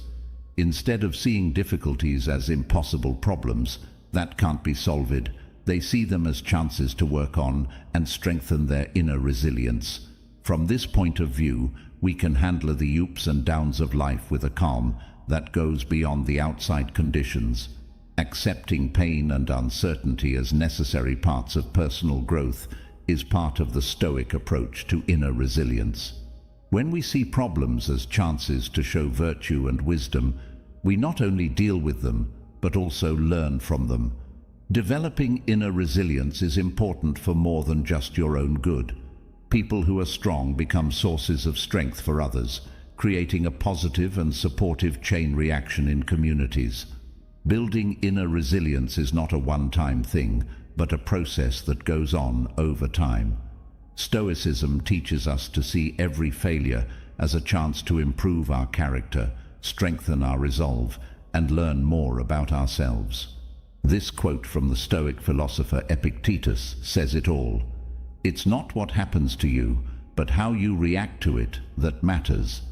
This is exactly what it means to develop inner resilience, a firm resolve to face life's challenges with calmness, strength, and the unwavering goal of not only surviving, but also growing stronger through the fire of experience. The big picture of life shows that developing inner resilience is a powerful example of how Stoic philosophy can change your life and help you master happiness. The fourth is living in harmony with nature. Inside the framework of Stoic philosophy, a deep lesson is taught. We must live in harmony with nature. Stoics teach that if we match our lives with the basic rules of nature, we will live a more healthy and peaceful life. They get their ideas from the way everything in nature works together. If you look at things through Stoic eyes, living in harmony with nature means identifying and accepting the order and balance that are built into the world. It encourages us to match our actions, thoughts, and wants with the natural world's timeless patterns. This makes us feel like we are one with the universe. Stoicism tells us to pay attention to the cycles of nature, like the seasons, the sun's rise and set, and the flow of rivers, to learn about how temporary life is. Because everything changes, we are encouraged to enjoy the present and not get too attached to things that are temporary. To live in peace with nature, we also need to understand our place in the bigger picture of life. Stoicism encourages us to be humble and see how we are connected to everything around us. We are tied to everything, including each other and the world. This makes us more responsible and environmentally friendly in how we live. Additionally, Stoic philosophy pushes us to develop a mindset that resembles the resilience seen in nature. Stoicism teaches adaptability and resilience in the face of life's natural challenges, much like how a tree bends in the wind and then straightens back up again. Nature-based living is not a call to hide away from society. It's an offer to live in a real and moral way. It tells us to follow values like prudence, justice, wisdom, courage, and temperance, which are built into the natural order. 5. Learning to be aware in the present. Stoic lessons are very detailed, and practicing being aware in the present moment stands out as a bright thread that leads to a greater sense of peace and happiness. Stoicism, which stresses living in harmony with nature, encourages us to be fully present in the present moment, without being distracted by regrets from the past or worries about the future. Stoics teach that mindfulness means consciously and fully focusing on the present moment, without any fears or other thoughts that aren't necessary. It takes work to be fully present in every moment and see the beauty and importance of what is happening right now. Stoicism teaches that focusing on the present moment can help us free our minds from worries and regrets about the past and the future. Stoics say that we can't change the past and that we can't be sure about the future. This means that the present is where we paint the picture of our lives. Stoicism is the practice of paying attention to our thoughts and feelings without judging them in order to develop present-focused courage. We can better handle outside situations with more clarity and calmness when we build a non-reactive awareness. This helps us understand our inner world better. In Stoicism, mindfulness is more than just being aware of yourself. It also means appreciating how complicated the world is around us. We can make the most of our lives by noticing the little things around us, using all of our senses, and appreciating the beauty in the everyday. The Stoic philosophy also tells us that time is a limited resource that cannot be recovered once it has been spent. Being aware of the present moment is a way to show respect for this valuable resource by savoring every moment. You have to choose to live fully and honestly without carrying around extra mental baggage. Sixth, using virtue in everyday life. The call to uphold virtue in our daily deeds is a central tenet of the philosophy school of Stoicism. Stoicism provides a deep roadmap for not only living, but living virtuously, with its focus on developing wisdom, courage, temperance, and justice. Stoics believe that virtue is not a high ideal, but a useful goal that can be reached. It means carefully making sure that our actions are in line with the timeless values of moral greatness, honesty, and goodness. Because we are committed to virtue, our choices and actions lead us to a life with meaning and satisfaction. Stoics believed that the first virtue is wisdom, which means being able to figure out what is really important and useful in life. By using wisdom, we can make decisions that are in line with our real selves and benefit other people by navigating the difficulties of life with clarity and understanding. The second virtue is courage, which is not the lack of fear, but the strength to face problems and obstacles with strength. Stoicism says that we can create resilience and inner strength by facing our fears and problems head-on. This leads to personal growth and self-mastery. Justice, the third virtue, is more than just following the law. It also includes being fair, kind, and caring about other people. Stoicism teaches us to treat others with respect and compassion, realizing that all people are linked and working to create peaceful societies. The fourth virtue is temperance, which means being moderate and controlling yourself. Stoicism teaches that we can avoid excess and live a calm and peaceful life by controlling our wants and urges. Everyday virtue-based acts are not a one-time thing. They are a pledge to improve and strengthen our character with every choice we make. According to Stoic philosophy, real happiness doesn't come from outside factors, but from choosing to live a good life. 7. Getting a sense of separation. A deep lesson can be learned from Stoic philosophy, how to develop a sense of separation. Stoicism teaches us that we can free ourselves from worry and find peace in life's uncertainties by letting go of our attachment to what other people think or do. In the Stoic tradition, detachment doesn't mean apathy or disinterest.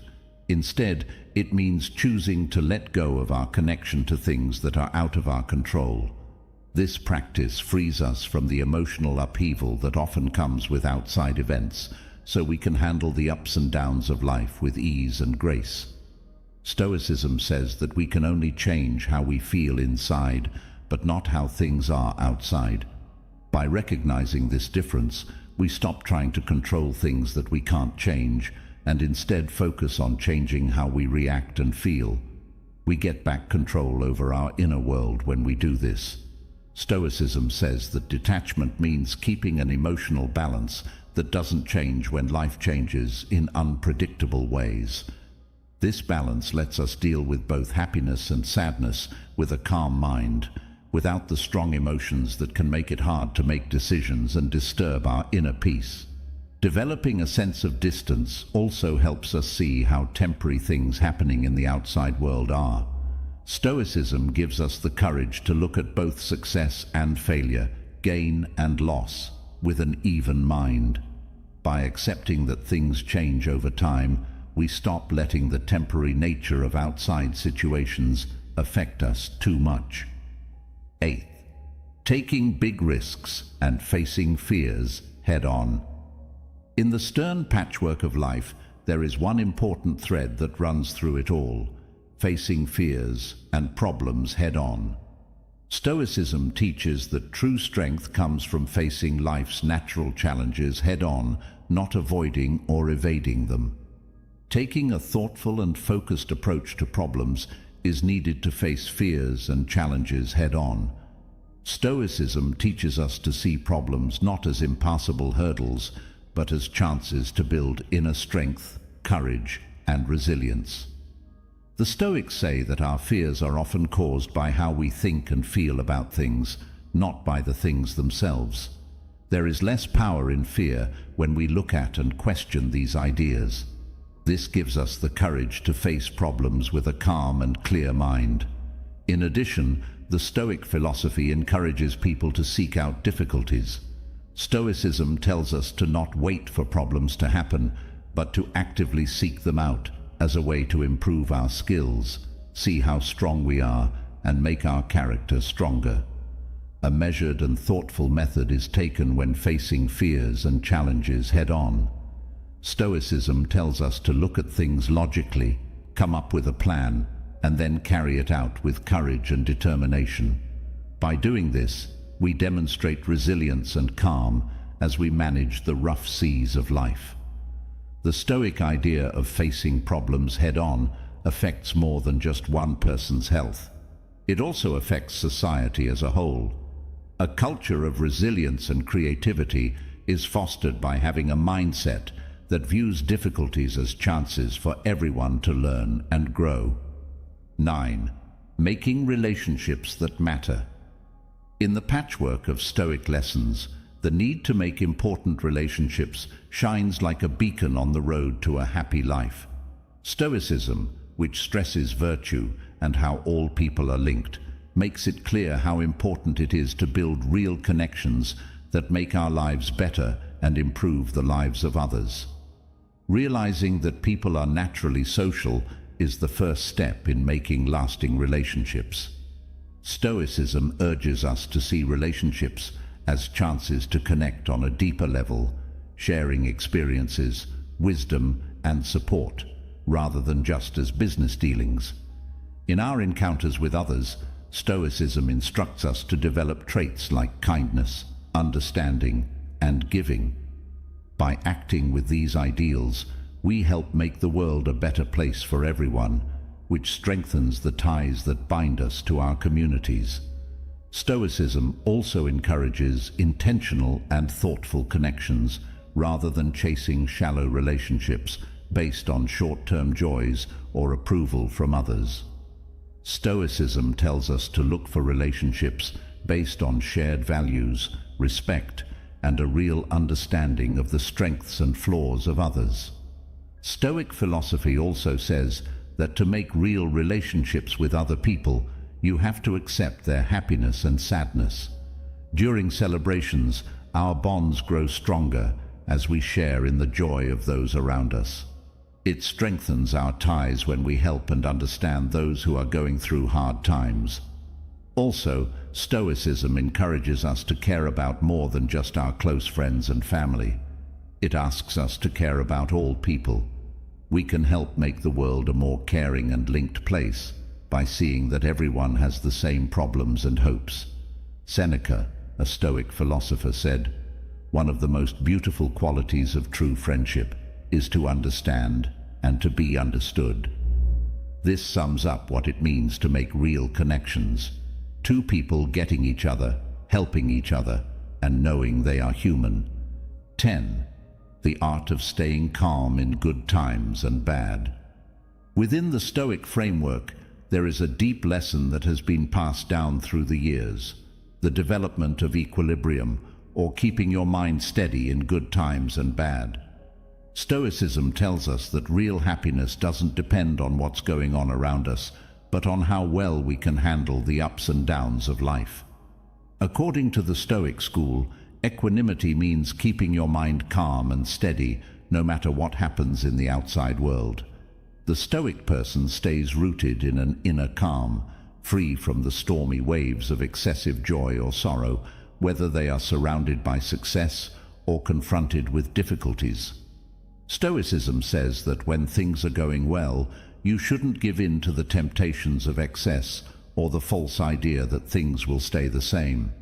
Instead, it gives us the courage to enjoy success without becoming overly attached, knowing that things outside of us are temporary. We can escape the problems of vanity and privilege by developing an attitude that goes beyond the drawer of plenty. On the other hand, Stoicism builds a strong base for resilience when bad things happen. The Stoic doesn't give in to hopelessness or anger. Instead, they keep a clear and logical mind and see problems as chances to learn and grow. Being calm and accepting that problems are a normal part of life can protect you from the negative effects of problems. According to Stoicism, the power to stay calm comes from being able to control how we respond to things that happen around us. We can handle the ups and downs of life with a calm and collected spirit if we pay attention to how we feel inside. This strong concept of Stoicism applies to society as a whole, not just to one person. Stoicism promotes a state of calmness that goes beyond the highs and lows of society, creating a strong group that faces problems together and with strength. 11. Reflecting on yourself. When you study Stoicism, the art of self-reflection, which is a practice that changes you, takes center stage. Stoicism urges us to look inward and think deeply about our thoughts, actions, and beliefs on a regular basis. This isn't just idle thinking about yourself. It's a purposeful effort to become more self-aware, which is important for personal growth and living a full life. In the Stoic tradition, self-reflection means looking at our views, actions, and reactions to the things that happen in our lives on purpose. By taking the time to think about ourselves, we can learn more about what drives us, find ways to improve, and grow in our understanding of who we really are. Stoics thought that a life that isn't thought through isn't worth living. Self-reflection helps us face our biases, question our assumptions, and improve the way we see things.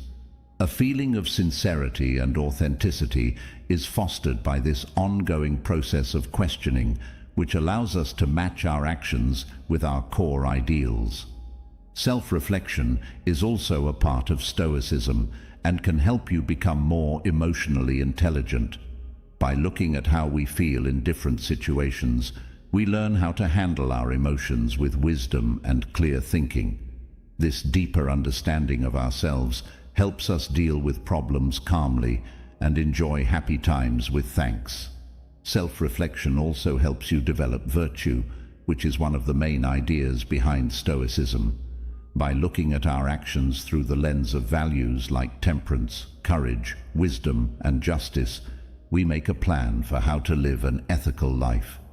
This mindful agreement with good beliefs helps us make choices and act in the right way.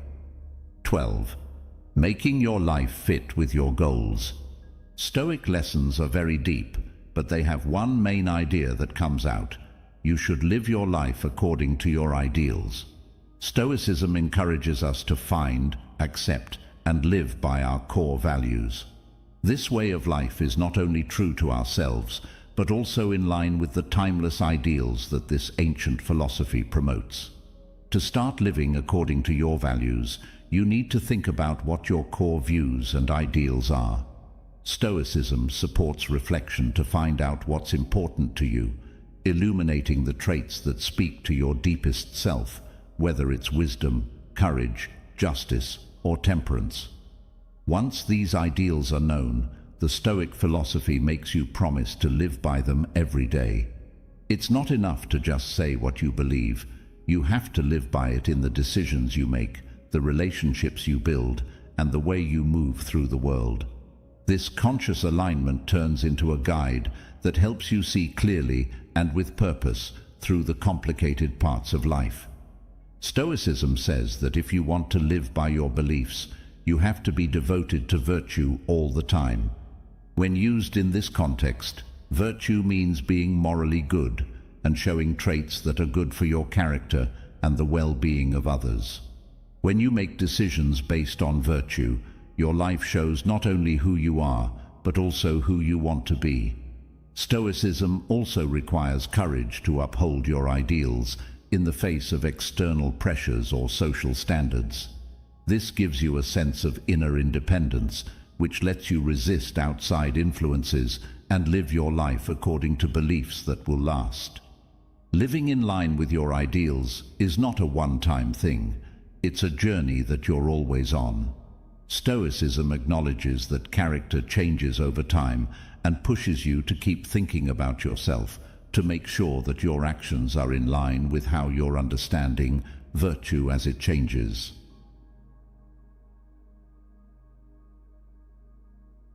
Do you ever feel overloaded, emotionally worn out, or stuck in bad relationships or situations? There are other people like you. It's all too easy to get stuck in habits that make us feel tired and unfulfilled in today's fast-paced and connected world. If I told you that leaving these bad situations could be your greatest strength, would you believe me? Imagine that you are in a situation that makes you feel tense, anxious, or unappreciated all the time. That could be a bad friendship, a stifling place of work, or a relationship that has gone bad. The constant bad mood, the feeling of being ripped off, and the uneasy feeling that something is wrong are all signs. Even though these are red flags, it can seem impossible to walk away. We all know that change and the unknown can be scary. But here's the thing. Leaving bad situations isn't a sign of weakness. It shows your strength and resilience. It has to do with knowing how valuable you are, setting limits, and putting your health first. And do you know what? This lesson comes from the deep wisdom of Stoicism, which was pushed by the philosopher Marcus Aurelius. Here, we'll look at 12 powerful lessons from Stoicism and Marcus Aurelius that show how leaving toxic relationships can change your life.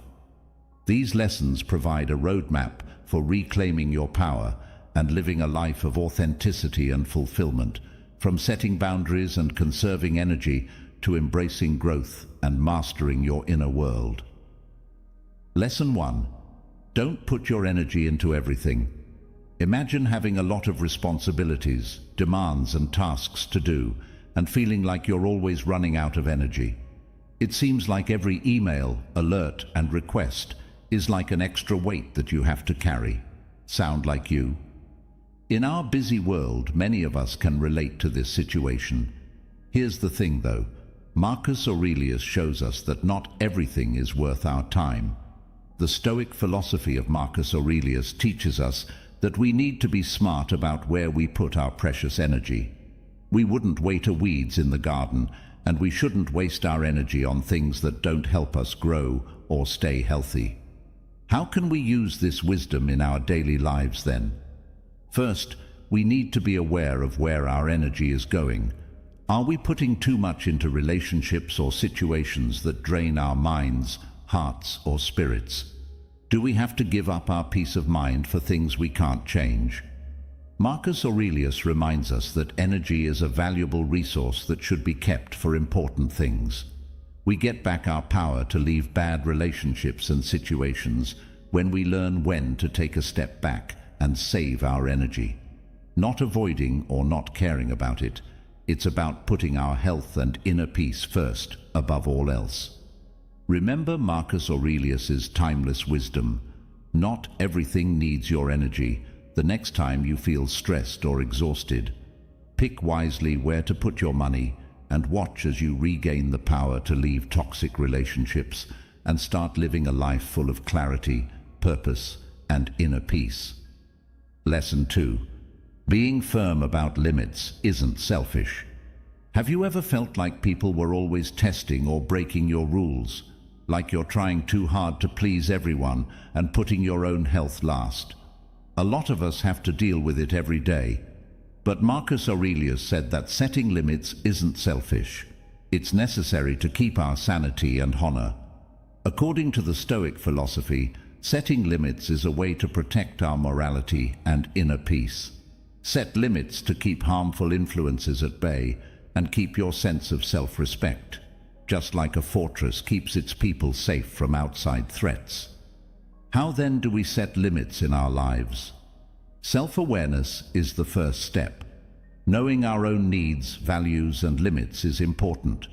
From there, it's important to set clear boundaries and stick to them without feeling guilty or apologizing. We can learn from Marcus Aurelius that setting limits isn't about being mean or shutting people out. It's about taking care of ourselves and our health. In this way, we build self-respect and make room for real connections based on respect and understanding for each other. So the next time you feel overwhelmed or used, remember the wisdom of Marcus Aurelius.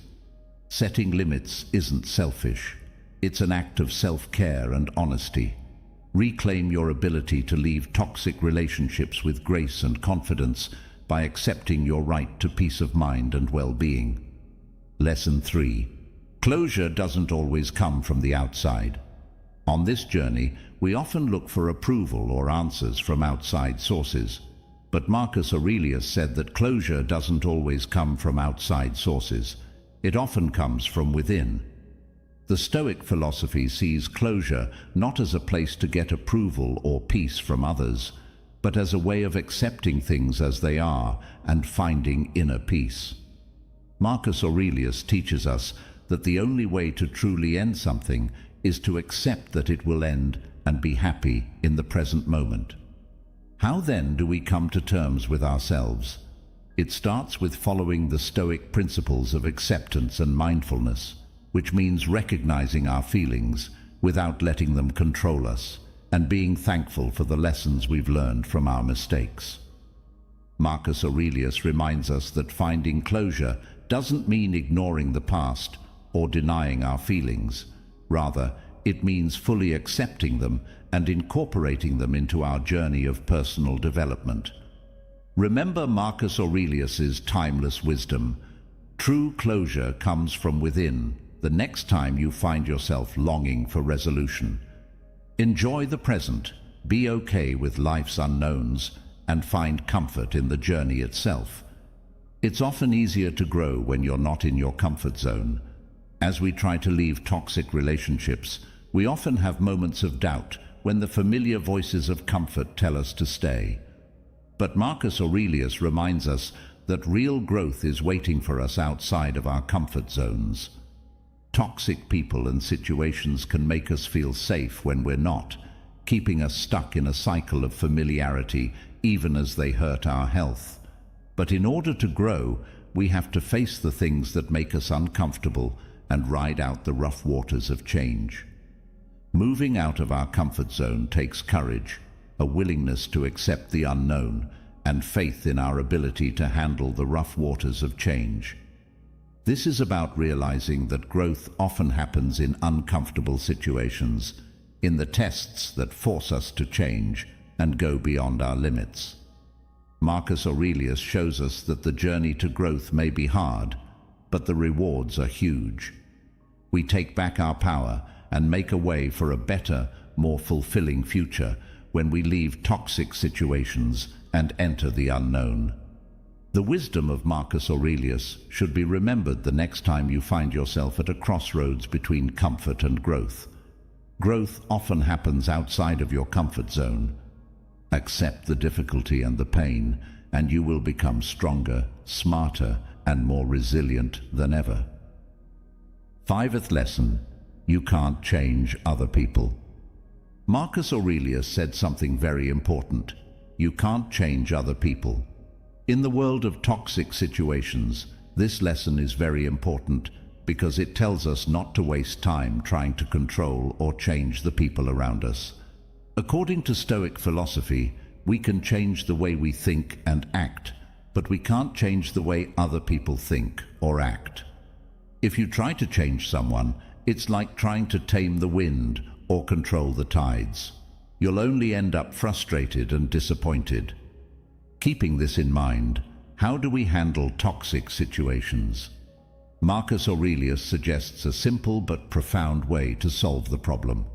We should focus on what we can control, which are our own responses and reactions. When we stop trying to change other people, which doesn't work, we can focus on building inner peace and resilience. Instead of apathy or giving up, it's about recognizing our own power and independence. We regain the power to leave toxic relationships with grace and honor when we accept others as they are and focus on our own growth and well-being.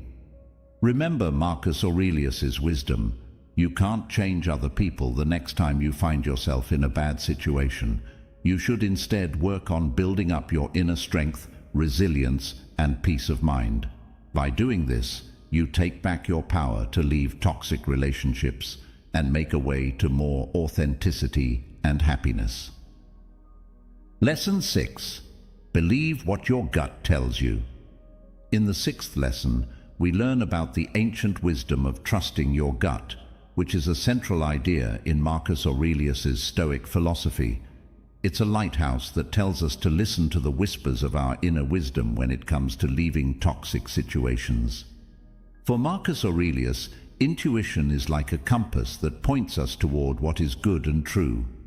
Most of the time, toxicity shows up as a gut feeling, a strong but subtle signal that warns us of possible harm or danger. How then do we learn to trust our gut feelings when we're in a bad situation?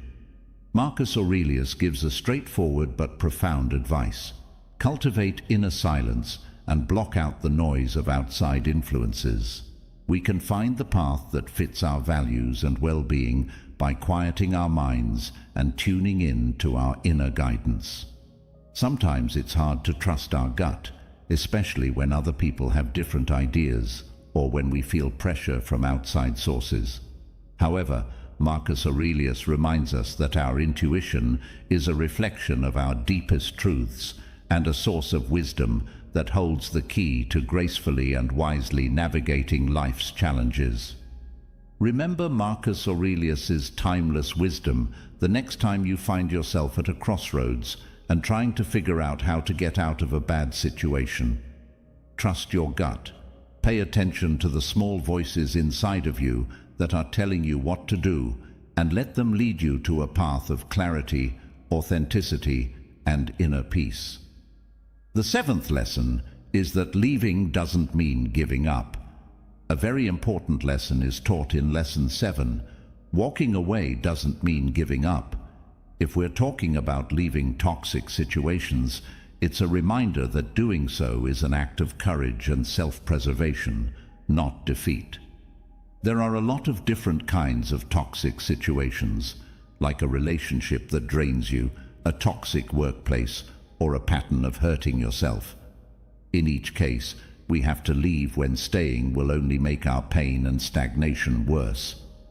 Marcus Aurelius shows us that leaving toxic people takes strength and wisdom. It means being able to tell when something isn't good for us and having the courage to change course. So how do we find the right balance between letting go and staying? As a rule of thumb, Marcus Aurelius says to listen to the whispers of your inner wisdom. Believe in the voice inside you that tells you when it's time to let go and move on to more peace and happiness. Quitting toxic people isn't a sign of defeat. It's a statement of our worth and dignity. This is a statement that we deserve better, that we deserve relationships and places that help us grow and be healthy. Lesson 8. Let what you do stand for itself. It's often our actions that speak louder than our words when we're in toxic situations. Think of a bad relationship or a bad place of work where rumors are common and promises are often broken. It's simple to get caught up in the bad in these situations.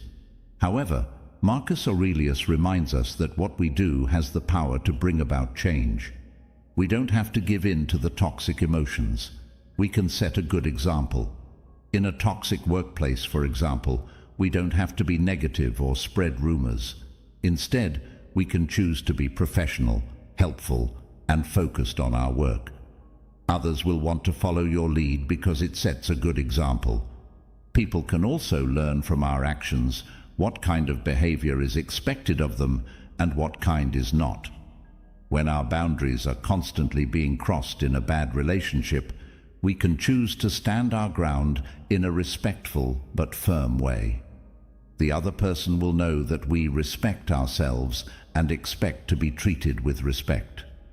Actually, letting our actions speak means that they are in line with our beliefs and values. This is true whether we're speaking out against injustice, making the world a better place, or just being kind and respectful to others. Lesson 9.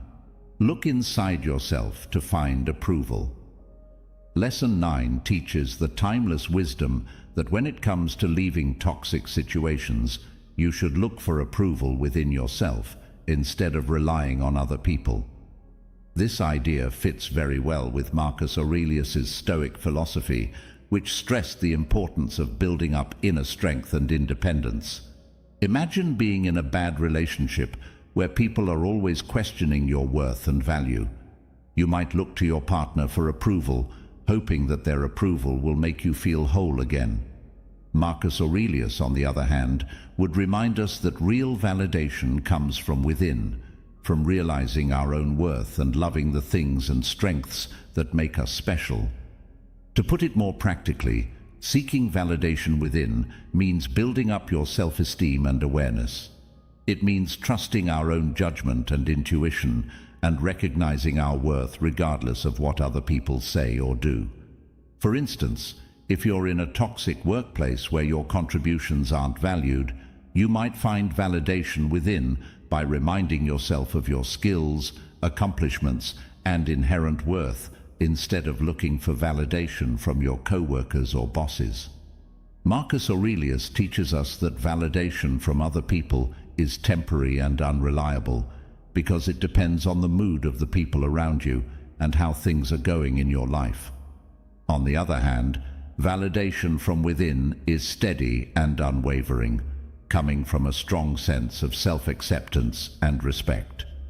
Knowing that our worth is not based on other people's approval gives us the confidence and honor to leave toxic situations. If you ever feel like you need to get approval from other people, stop and think about Marcus Aurelius's timeless wisdom. Look within for the approval and validation you're looking for, and watch as you reclaim your power and independence as you gracefully and confidently leave those who are toxic in your life. Lesson 10. Enjoy the fresh air. Lesson 10 tells us to enjoy the fresh air that comes from leaving toxic situations behind and starting over. The Stoic philosophy of Marcus Aurelius, which stressed the importance of renewal and growth, fits this idea very well. Imagine being trapped in a bad situation, like a relationship that makes you feel trapped, a bad place to work, or a habit of talking badly to yourself. Being stuck in a stuffy room with no airflow is like that.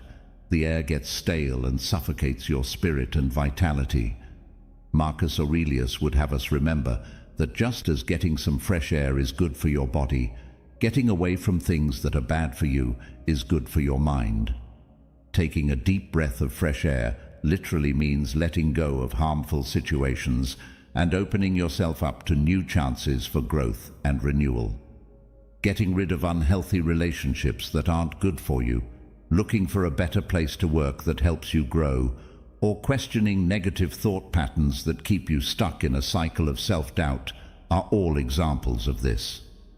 Marcus Aurelius teaches us that it takes courage and resilience to enjoy fresh air. It's about recognizing how uncomfortable change can be, while also believing in the power of fresh starts to make things better. It's like going outside in the fresh air after being inside all day. There may be fear and uncertainty, but there's also a sense of freedom and possibility. So, the next time you feel like you can't breathe in a toxic environment, remember what Marcus Aurelius taught you about wisdom. Accept that things are going to change and start over. This will help you feel better and move you toward a better, more fulfilling future. 11th lesson. Keep your safe place safe. In the context of leaving toxic situations, Lesson 11 stresses how important it is to protect our inner sanctuaries when we're going through the chaos of toxicity. The Stoic philosophy of Marcus Aurelius fits well with this idea because it stresses how important it is to find inner peace and tranquility. Think about situations that are bad for you, like a relationship that hurts you emotionally, a hostile workplace, or even a bad opinion of yourself. In each case, our inner sanctuary is open to negativity and conflict, which puts our mental and emotional health at risk. Marcus Aurelius would remind us that we should protect our inner sanctuaries from the harsh effects of toxicity in the same way that we protect our outer sanctuaries from threats from the outside. Practically speaking, protecting your sanctuary means knowing when to leave a bad situation for the sake of your health and happiness. In a relationship where someone is emotionally abusive, for example, leaving might mean setting clear boundaries and getting help from friends or professionals you trust. When there is a toxic work environment, it could mean looking for other jobs or pushing for change within the company. Being more self-aware and kind to yourself may help calm your inner turmoil when you're dealing with negative self-talk or bad habits. Marcus Aurelius teaches us that in the midst of life's chaos, our inner sanctuary is a place of peace and clarity. It protects us from the onslaught of bad things and conflict. Like a fortress of resilience, we regain our power and control by making protecting this sanctuary a top priority. We come out of it stronger and more resilient than ever before. So remember to protect your sanctuary the next time you're faced with something toxic. Develop an inner sanctuary of peace and quiet, and let it protect you from the storms of bad moods and conflict. By doing this, you honor Marcus Aurelius's wisdom and take back your sense of inner peace and independence. Lesson 12. Take charge of your inner world. In Lesson 12, we learn how very important it is to control our inner worlds even when we are in bad situations.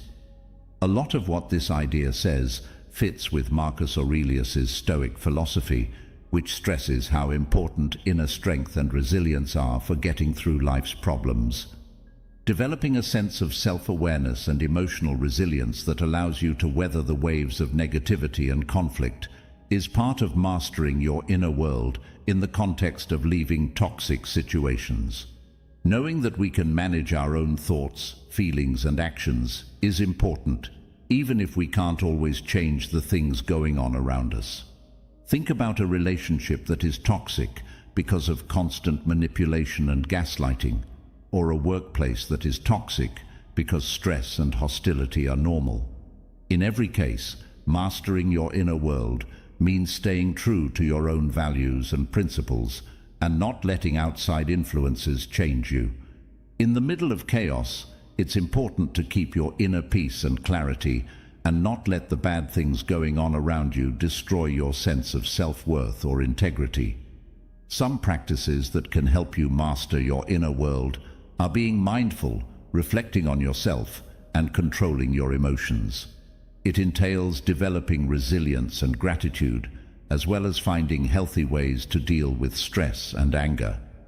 Marcus Aurelius teaches us that real mastery is found in controlling our own minds and emotions, not in controlling external circumstances. As the captain of a ship, you have to steer it through rough seas. We may not be able to change the weather, but we can use skill and wisdom to navigate our ship to safer waters. Take control of your inner world the next time you're around toxic people. You can leave toxic situations with grace and dignity if you cultivate an inner peace and resilience. You can regain your power and agency and become stronger and more resilient than ever before by utilizing the wisdom of Marcus Aurelius and mastering your inner world. In the end, leaving toxic situations reveals a deep truth. Holding on is not what gives us the most power. Having the courage to let go is. We've learned from Marcus Aurelius's timeless wisdom and the life-changing lessons we've studied that leaving is not a sign of weakness, but of self-worth and respect. In the midst of life's chaos, it's about taking back control, protecting our inner safe spaces, and taking control of our inner worlds. Let us remember that we hold the key to our own freedom as we deal with the difficulties of unhealthy relationships, environments, and inner struggles. We make a way to authenticity and empowerment by letting in fresh air, setting limits, and trusting our gut. In this way, we honor Marcus Aurelius's teachings and get back our inner peace and freedom. Let those who are starting to walk away know that they are not alone. Let's all believe in the power of letting go to change things and move into a future full of growth and possibilities.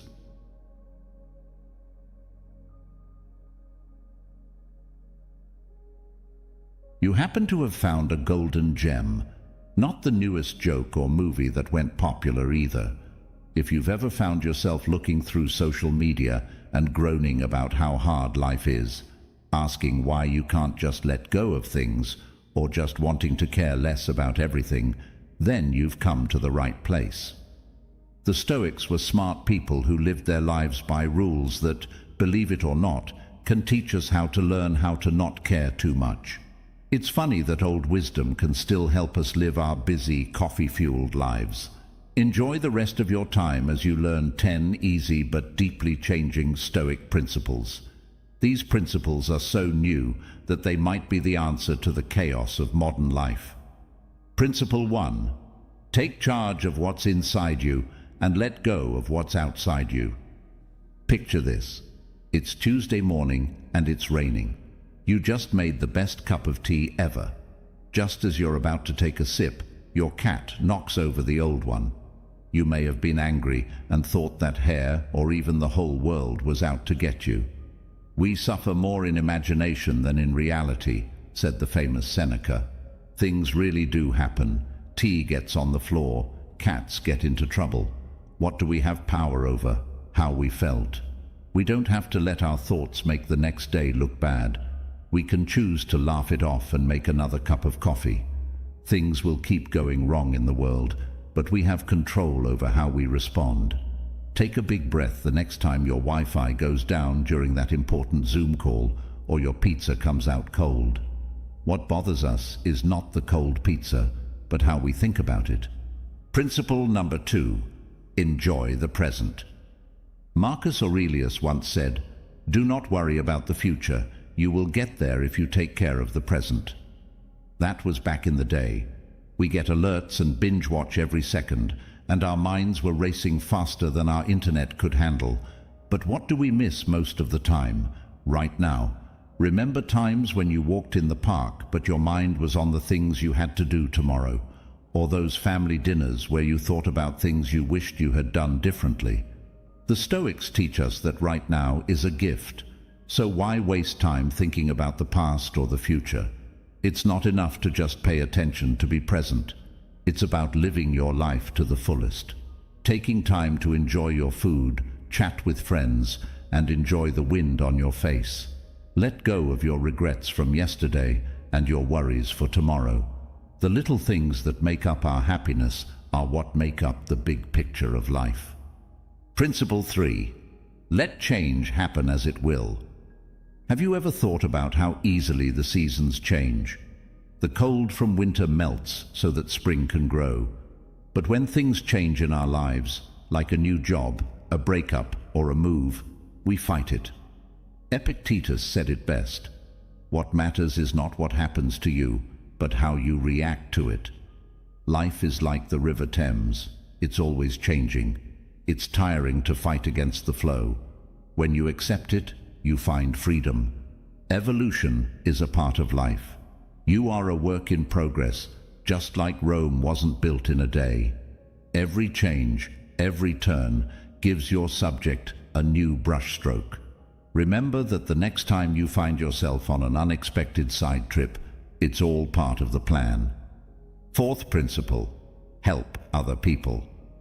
The world we live in is full of chances and ways to make a change. To quote Seneca, "We do not exist independently, but we are all connected through a spiritual partnership." Stoicism isn't just about getting to know yourself and growing as a person. It's also about making the world a better place for everyone. Helping other people not only makes their lives better and more meaningful, but it also makes our own lives better and more meaningful. Helping our neighbors when they're having a hard time, working to help the community grow, or just being there for our friends when they're having a hard time. Every kind act we do has an effect that spreads out into the world. On a nice day, let's say you see your friend Mary having a hard time with her planting. You choose not to just look away and decide to help. You and Mary work in the garden together, talk, and enjoy the morning. This shows that you care about Mary and want to help her, and it also speeds up the work she needs to do. More importantly, it makes the neighborhood more peaceful and shows that even small acts can make a difference in someone's life. Don't forget that this trip isn't just about improving yourself. It's also about helping other people. As we improve ourselves, we can make the world a better place. We can also do this by showing love and kindness to those around us. Principle 5. Grow your inner wealth in this time. Instagram pages and other social media sites are very popular, and people often use them to show off their money and other material things in a flashy way. In this situation, it's simple for us to find happiness in flashy things and the newest gatherings of a lot of people. But the ideas of old thinkers like Seneca give us a different view. Seneca said that high-tech gadgets and high-end dress names are not always signs of wealth. Real wealth is in our hearts, in being able to live life to the fullest. It's what makes the soul happy, the wealth of unforgettable events, and the treasure of treasured memories. Imagine a friend who has traveled to many countries and shared interesting stories about each one. They may not have a lot of things or a lot of money, but they have a great trove of wonderful memories and experiences that they will never forget. You may have a lot of expensive things and modern comforts, but when you hear your friend talk about their journey and how much they enjoy life, you understand that real wealth is not what you own, but being able to enjoy every moment. Stoic thinkers tell us that while it is good to enjoy the comforts of life, we shouldn't let them dictate our happiness. We shouldn't be so focused on getting more money. Instead, we should be building stories, connections, and moral ideals. In the end, what matters most in life are the stories and results we make, not how much money we have or how many things we own. Principle 6. Understand that death is a normal part of life. No matter if you lose a loved one, a favorite jacket, or a memory that you hold dear, the pain is unbearable. We might feel like life has lost its point at that point. Nevertheless, as Marcus Aurelius said, loss is not a bad thing. In fact, it is an important part of how we change and grow. This means that we can't avoid change because it is a part of life. Life is like a huge environment where each season has its own rules. In the same way that trees lose their leaves to grow new ones, our lives have chapters that end and start over. There is a chance to learn and grow at every finish, and there is a chance to learn and grow at every beginning. Stoic philosophy pushes us to embrace the transience of life rather than holding on to what has passed. Life is always changing, and being able to welcome and accept these changes helps us live fully. We should love deeply not only the people around us, but also ourselves. And when it's time to let go, we should do it with force, like a bright new day. Life goes on, and we should keep going with courage and an open mind about what will happen. So, let's say you love sports and have a beloved bike that you've used for years. You've taken many trips on this bike, and it's become an important part of your daily life. But one day, someone steals the bike from you. At first, losing this bike hurts a lot and makes you feel bad.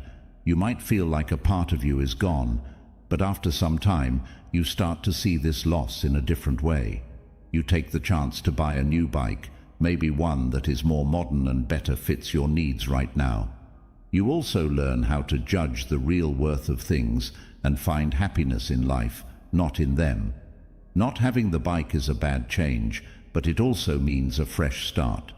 Instead of holding on to the past, it's important that you learn from this and let it change your life and outlook in a better way. 7. Understand and accept your fate.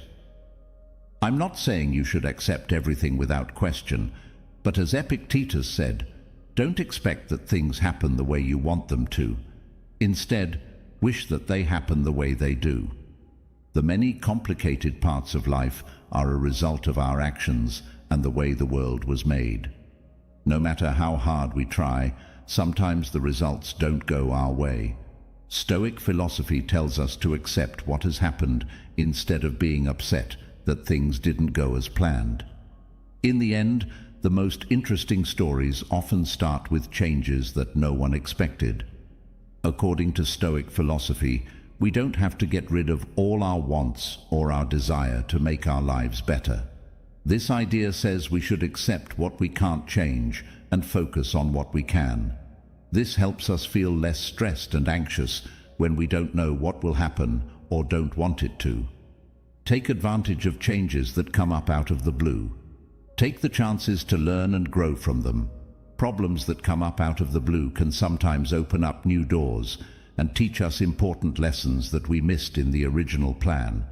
Surprising things happen in life all the time, and you have to deal with them. Life can be more important and worth living if we learn how to deal with and learn from these changes. Imagine that you had carefully planned and packed for a weekend camping trip. You brought clothes, food, and ideas for things to do. When you got to your goal, though, the weather changed and it started to rain. Your plans to go camping were dropped in large part. You chose to change rather than become disheartened and disappointed. You and your friends chose to do things inside instead of outside. Meeting people from the area was interesting, and you did and saw things you didn't expect. The group as a whole was happy. Even though the weather changed without warning, your trip turned out to be a great experience in the end. Principle 8. Stop relying on outside approval. As time goes on, our lives become more and more connected and interactive online, with every like, share, and message on social media sites. We often look for approval from other people and judge our worth by what other people say about us. But have we really thought about how dangerous it is to focus too much on these small icons on the screen? Let's look at Epictetus's writings, a Stoic philosopher renowned for his wisdom, to understand this point of view. He wrote, "Man is not so much worried by real problems as by his imagined anxieties about real problems." These words show how important it is to focus on what is real and important in life, instead of getting caught up in useless worries and hopes. Stoic philosophy helps us find meaning and approval inside ourselves. We shouldn't base our sense of self-worth on how popular we are online. Instead, we should look at our values, acts, and character. To do this, you need to know yourself, be able to make choices on your own, and be able to honestly evaluate yourself. When your post doesn't get the attention you wanted, or when someone sends you a private message with mean comments, remember that the public doesn't decide how valuable you are. You are the one who judges and makes peace with yourself. Don't let the symbols on the screen affect how you feel about yourself or how much you value yourself. You can instead get your confidence and happiness from the principles and ideals you have built into your life. In the mind of a scientist, you have worked for months or even years on a very important study project. When the project is done, you decide to share the results on social media to get comments from people in science and the public. You hope that many people will like it and share it. But when you post the piece, you're let down when you see that not as many people like and share it as you thought they would. There are also comments from people who don't like your study and say mean things about it. With Stoic thought, you can use Stoic philosophy to look at yourself clearly in this situation. It's possible to learn what you're really worth and not let online symbols make you doubt yourself. You don't have to let bad comments stop you from working hard and adding to science. Principle 9. Try to grow even when things are hard. Has something ever been hard for you? It could be the stress of having to deal with a tough boss, a never-ending stack of bills, or a train that is always late. It's simple to whine and wish that life were a little nicer. However, Seneca said, "Difficulties strengthen the mind as labor does the body." Think of difficulties as mental workouts. When things go wrong, instead of asking, "Why me?" ask yourself, "What is this teaching me?" Every problem has a lesson and a chance to grow. It depends on how you look at it. Stoic thinkers might say, "Bring it on," if they were alive today. Challenges are not just trials. They give us chances to learn more about ourselves and grow. By seeing problems as normal parts of life, they help us learn to be patient, persistent, and flexible. We can grow and learn to be stronger. In fact, these problems make life more interesting and varied. Take the role of a new worker at a big tech company who is working on a significant project. Your boss is strict and wants great work from you. During the process, you face many problems, such as not having enough time, having a lot of work to do, and feeling pressure from your co-workers. You choose to see these difficulties as chances to improve your time management, planning, and ability to work under pressure rather than just whining and feeling defeated. You learn how to work faster, how to work together with others, and most importantly, how to deal with stress better. This not only helps you finish the job, but it also makes you better to deal with problems at work and in your personal life. In this case, problems can be turned into chances to learn and grow. Don't forget that everyone has problems in their lives. It's how we deal with them and what we learn from them that matters. To be successful, you can't avoid problems. You have to be able to handle them with strength and wisdom. Number 10. Think, review, and realign. The world never stops moving and shaking, never giving us a chance to catch our breath. Still, we should remember what Marcus Aurelius said. Our happiness doesn't rest on what happens outside of us, but on how we think about things. Even if it's only for a moment, it's important that we can make our minds a peaceful place. The soul can be seen in the many reflections we do. They show how we feel, what we think, and what we know. Because of this, give yourself some time every day to look into your soul and learn more about yourself. In turn, this helps us see our own trends, change the way we're going, and see the world in a new way. It's like getting monthly updates for your life system. You should think about what you did not only to judge yourself and your mistakes, but also to learn from them. Small wins are important to celebrate because they move you forward on your journey. Imagine that things are not going well at work and you are under a lot of stress. You can respond by blaming and hating everyone around you, or you can choose to solve the problem in a productive way. You can create peace in your soul by keeping a positive outlook and focused on finding answers. You can also make your workplace better and get better results at the same time. What this shows is that using wisdom and positive thinking can make a difference in your daily life. We don't have to become cold or emotionless to follow these ideals. They just teach us how to be patient, live in the moment, and have a worthwhile and important life by getting to know ourselves and having resilience in the face of life. We can make peace and happiness come true. We often find ourselves in the middle of emotional storms and problems we didn't see coming. People around us can hurt us deeply sometimes. It's possible that the best way to stay strong during those events is not to try to avoid them, but to learn how to face and get through them without getting hurt. What do we have power over? These are our own thoughts, feelings, wants, and hates. What about things you can't change? These are money, land, fame, and power. Since these things don't have anything to do with what we do or decide, they shouldn't hurt us or make us angry. Stoicism becomes a way of life, a gentle way to protect our hearts from pointless hurt, from this point of view, rather than just a philosophy of thought. Now we're going to learn the 10 essential Stoic principles, which are important lessons that will help you build a strong soul where mean words and bad actions can't hurt you. When we follow these 10 rules every day, we not only find true happiness, but we also become unbeatable in any situation. Rule number 1. Don't even think about living in shame. Have I done anything just because I wanted other people to like it? Is something that we've all probably thought to ourselves at some point. Some examples are when you post pictures or information on social networks that don't really show who you are just to get likes and comments from other people. Or maybe it's when you give up on your own goals and ideals just to meet the needs and demands of the people around you.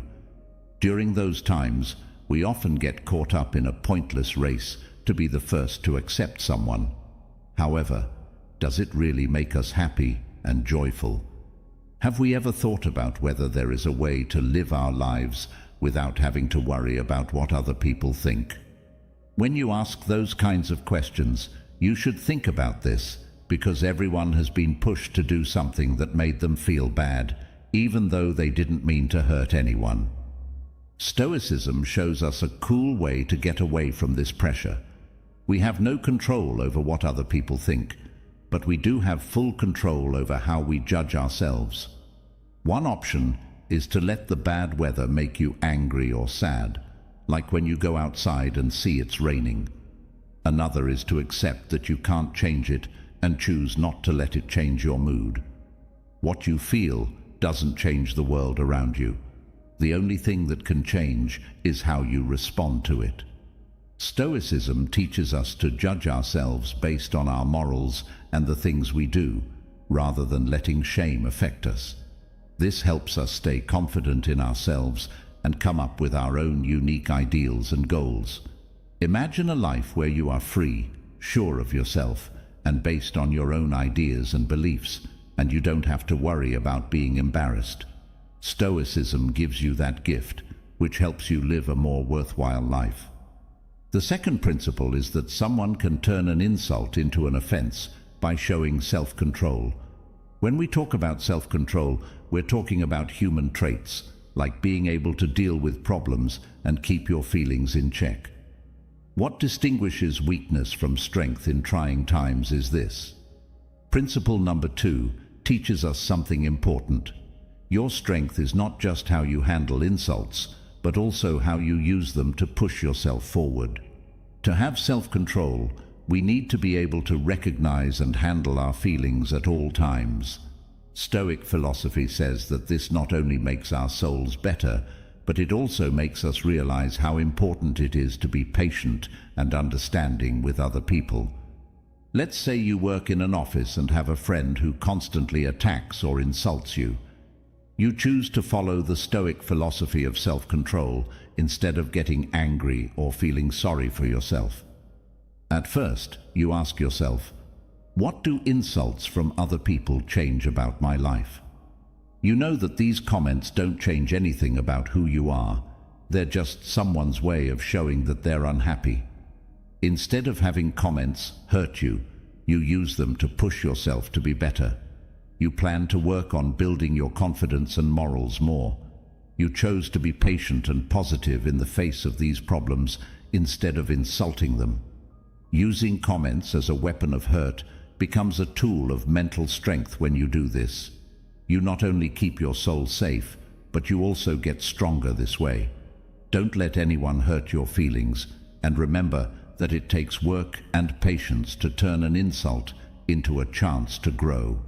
However, if you do this, you will feel better, and no one will be able to hurt your soul as easily. This is because self-control and the Stoic philosophy can protect you from harm. Leave a comment if you agree with what was said. Third rule, don't lose sight of your goals. The goal isn't just a job, it's a mission, a light in the dark world of life. When the world is always changing and there are threats and problems from all sides, the idea of staying true to your goals helps us keep going even when things get hard and not let anything change our course. Our goals are what keep us going.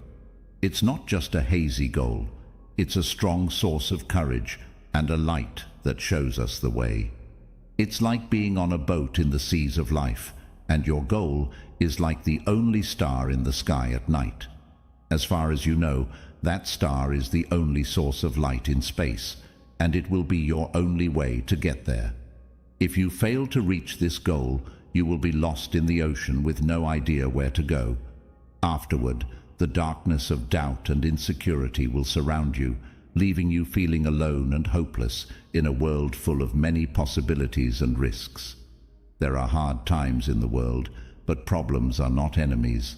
They teach us how to turn them into chances. Epictetus, a wise and Stoic philosopher, once said, "It's not what happens to you that matters, but how you react to it." This quote gives us a deep understanding of how life works. The story shows that our fate is not determined by everything that happens to us, but by how we deal with those things. The Stoic view sees difficulties as chances to develop and show the strength of our spirit. Rainy summer days can't make it hard for you to see your goal on your journey. Instead, they are skilled workers and artists who make life beautiful. They never get in the way of your goals. Instead, they make them stand out more, like a finished painting on the gallery wall of your life. They help you understand what goals are and how important it is to be patient and determined. The fourth principle is about insults and other crimes. People will insult and hurt us no matter what. Anything someone says or does to hurt us can become a weapon if we let it. When someone is rude to you, remember that what they say and do says more about them than it does about you. They are letting you know about their own worries, fears, or problems. If you don't let them in, your heart and soul are like a fortress that can't be broken into. This is a strong word from the Stoic philosophy, which says to keep your mood up and not let outside things affect you. When someone insults you, don't respond quickly or quietly. We should instead take them in and deal with them quietly, using logic to think about and decide what to do. We can look at the problem more objectively when we ask ourselves, is this really going to hurt me, or is that how other people see me? Imagine that you are at a family meeting when a friend starts to harshly criticize your work and the way you raise your kids, as well as your personal choices and way of life. Don't let that comment hurt you and make you angry.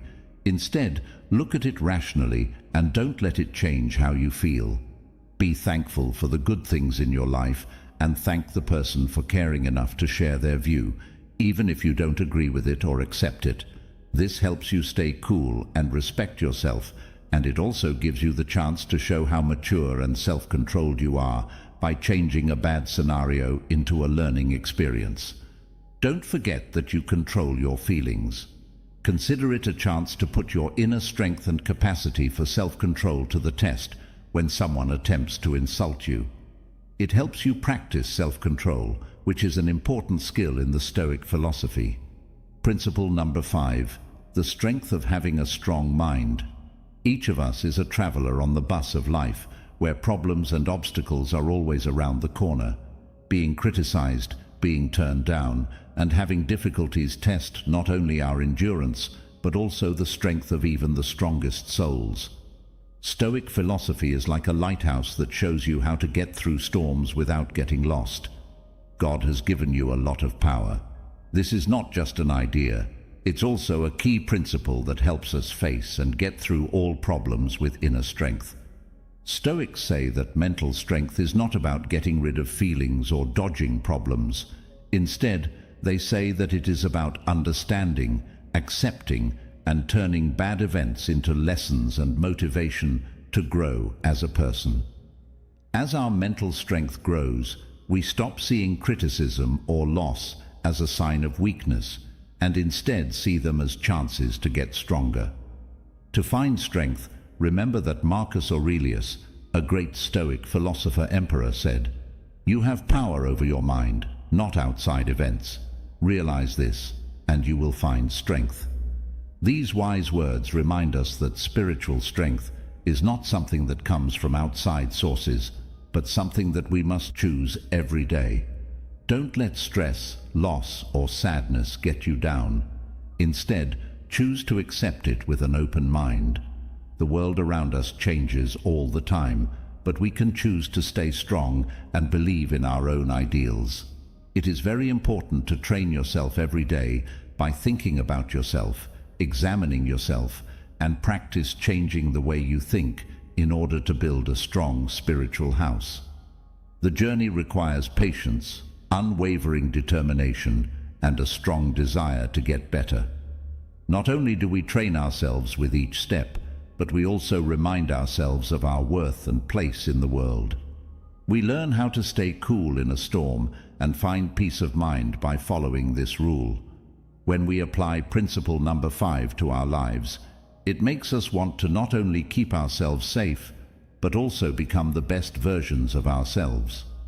The real power of having a strong mind is being able to deal with any problem while staying true to yourself and your beliefs. Are you looking for peace of mind and more mental strength? Look forward to the next 5 rules, which will go over more ways that Stoic philosophy can change your life right now. Which of the 5 rules I just gave you will you follow to keep your soul safe and healthy? Please tell us what you think in the area below. Stoic ideas can help us build a strong group built on these ideals and principles. 6th principle: decide what to do by using your best judgment. Marcus Aurelius talked a lot about the power of the mind and how important it is to control your thoughts and keep bad ideas from taking over your soul. In terms of the 6th principle, what he shows is how to use reason and self-awareness to make your own decisions. We are told that our strength to face life's storms doesn't come from outside sources, but from within, from the choices we make and how we respond to each situation. When you use your own judgment, you have to look at every scenario very carefully and also see it through the lens of your core values and life principles. Based on wisdom, kindness, and fairness, every choice we make not only gives our lives value, but it also shows us the right way to live. Stoicism, on the other hand, stresses realism as well. Even though we can't change everything, we can choose how to respond to the things going on around us. The real test of strength is not being able to change things, but being able to change yourself to fit and get through them. Life can feel like a fight at times, with problems and pressure all around you. When we keep this 6th principle in mind, though, we have an inner guideline that not only helps us get through hard times, but also turns them into opportunities to grow as people. Being able to make your own decisions is both a source of strength and a source of light that shines on everyone's life path. It helps us keep going in the right way with faith and trust that no one can shake. The 7th rule is that no one can hurt you. Imagine walking through the park on a calm afternoon, taking in the peaceful mood and the sound of birds singing. Suddenly, someone from behind comes up behind you and says something mean about how you look. You feel a sudden wave of feelings, from being confused to amazed to angry. But keep this in mind: no one can hurt you. Your heart and strength are under your control. In this case, you have the right to decide how to react when that stranger says something mean about you. You can let those words drive a wedge between your self-esteem and your happiness, or you can just ignore them.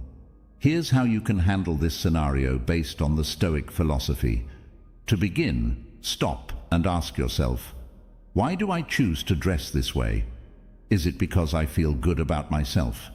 If the answer is yes, then you have strong evidence to support your point of view. Second, don't get mad or sad. Instead, keep your cool. Remind yourself that getting angry doesn't solve the problem. It only kills inner peace. Third, try to see the problem from the point of view of the stranger. They might have been having a bad day and picked you to hurt to feel better. You don't agree, but you don't have to fight. Fourth, Know that the clothes you wear show who you are, and no one can take that away from you. You don't have to defend or explain the choices you make. Fifth, don't let this hurt you. Instead, see it as a chance to wake up and learn. You might face a similar situation again in the future and know how to handle it with more confidence and calm. You will not only keep inner peace by following these steps, but you will also gain mental strength over time. Stoic philosophy says that it is our biggest strength to be able to control how we respond to the world around us. Eighth rule: if someone says bad things about you, don't worry about it. It was Marcus Aurelius who said, "If it is not right, do not do it. If it is not true, do not say it." This quote shows that bad words from other people only hurt us when we let them. The most important thing to remember is that we are in charge of our feelings and deeds. An attitude of calmness is not a lack of care, but rather a sign of inner strength and the ability to handle one's feelings. Stoics teach us that one of the most important lessons is to not let anyone or anything upset our inner peace. Being truly free means not being limited by what other people think. What other people think about you doesn't decide how valuable you are. Every day you choose to grow and support your real nature, your morals, and your deepest beliefs.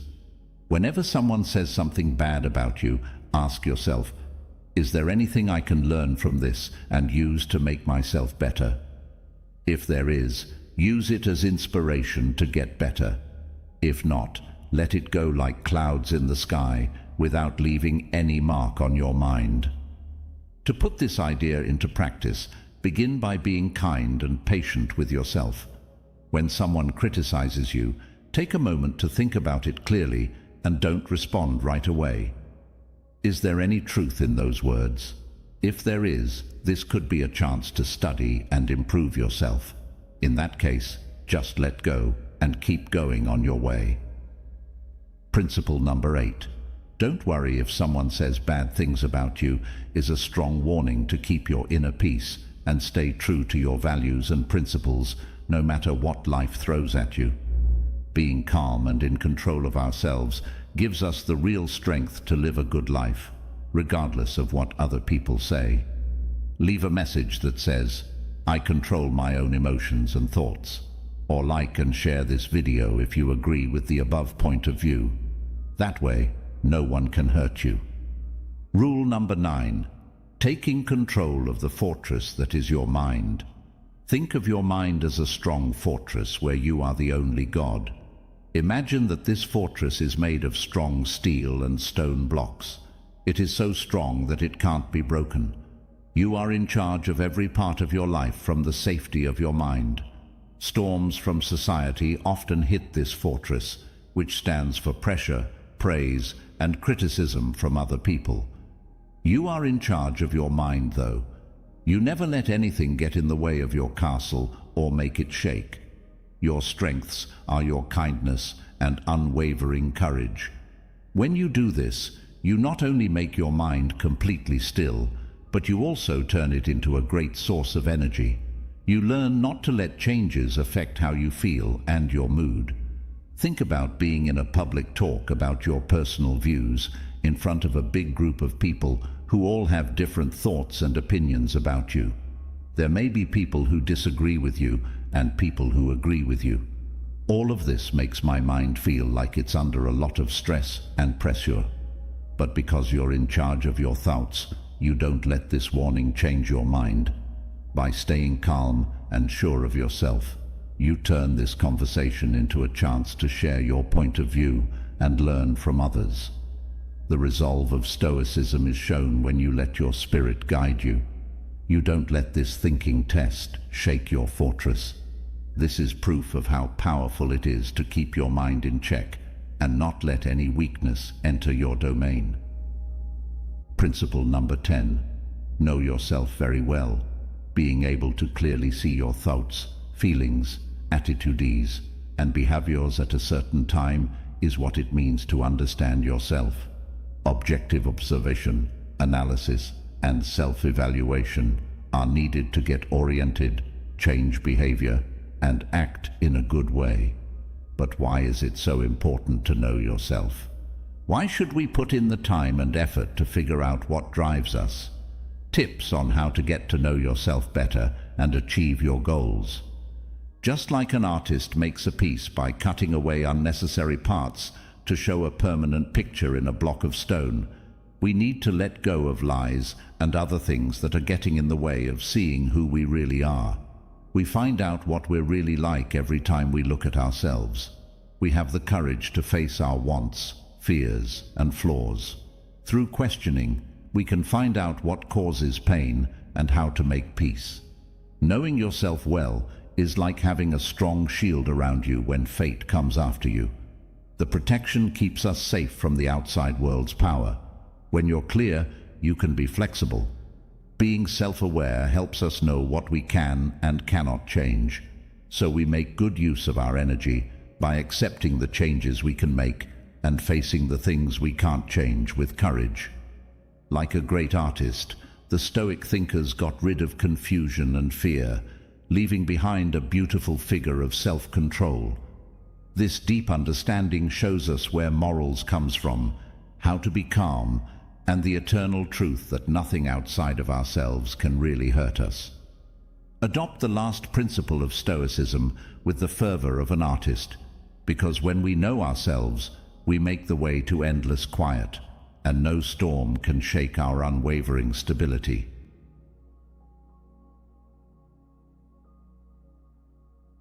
As we wrap up our journey through the principles of Stoicism, remember that this is just the beginning of a more controlled and purposeful way of living.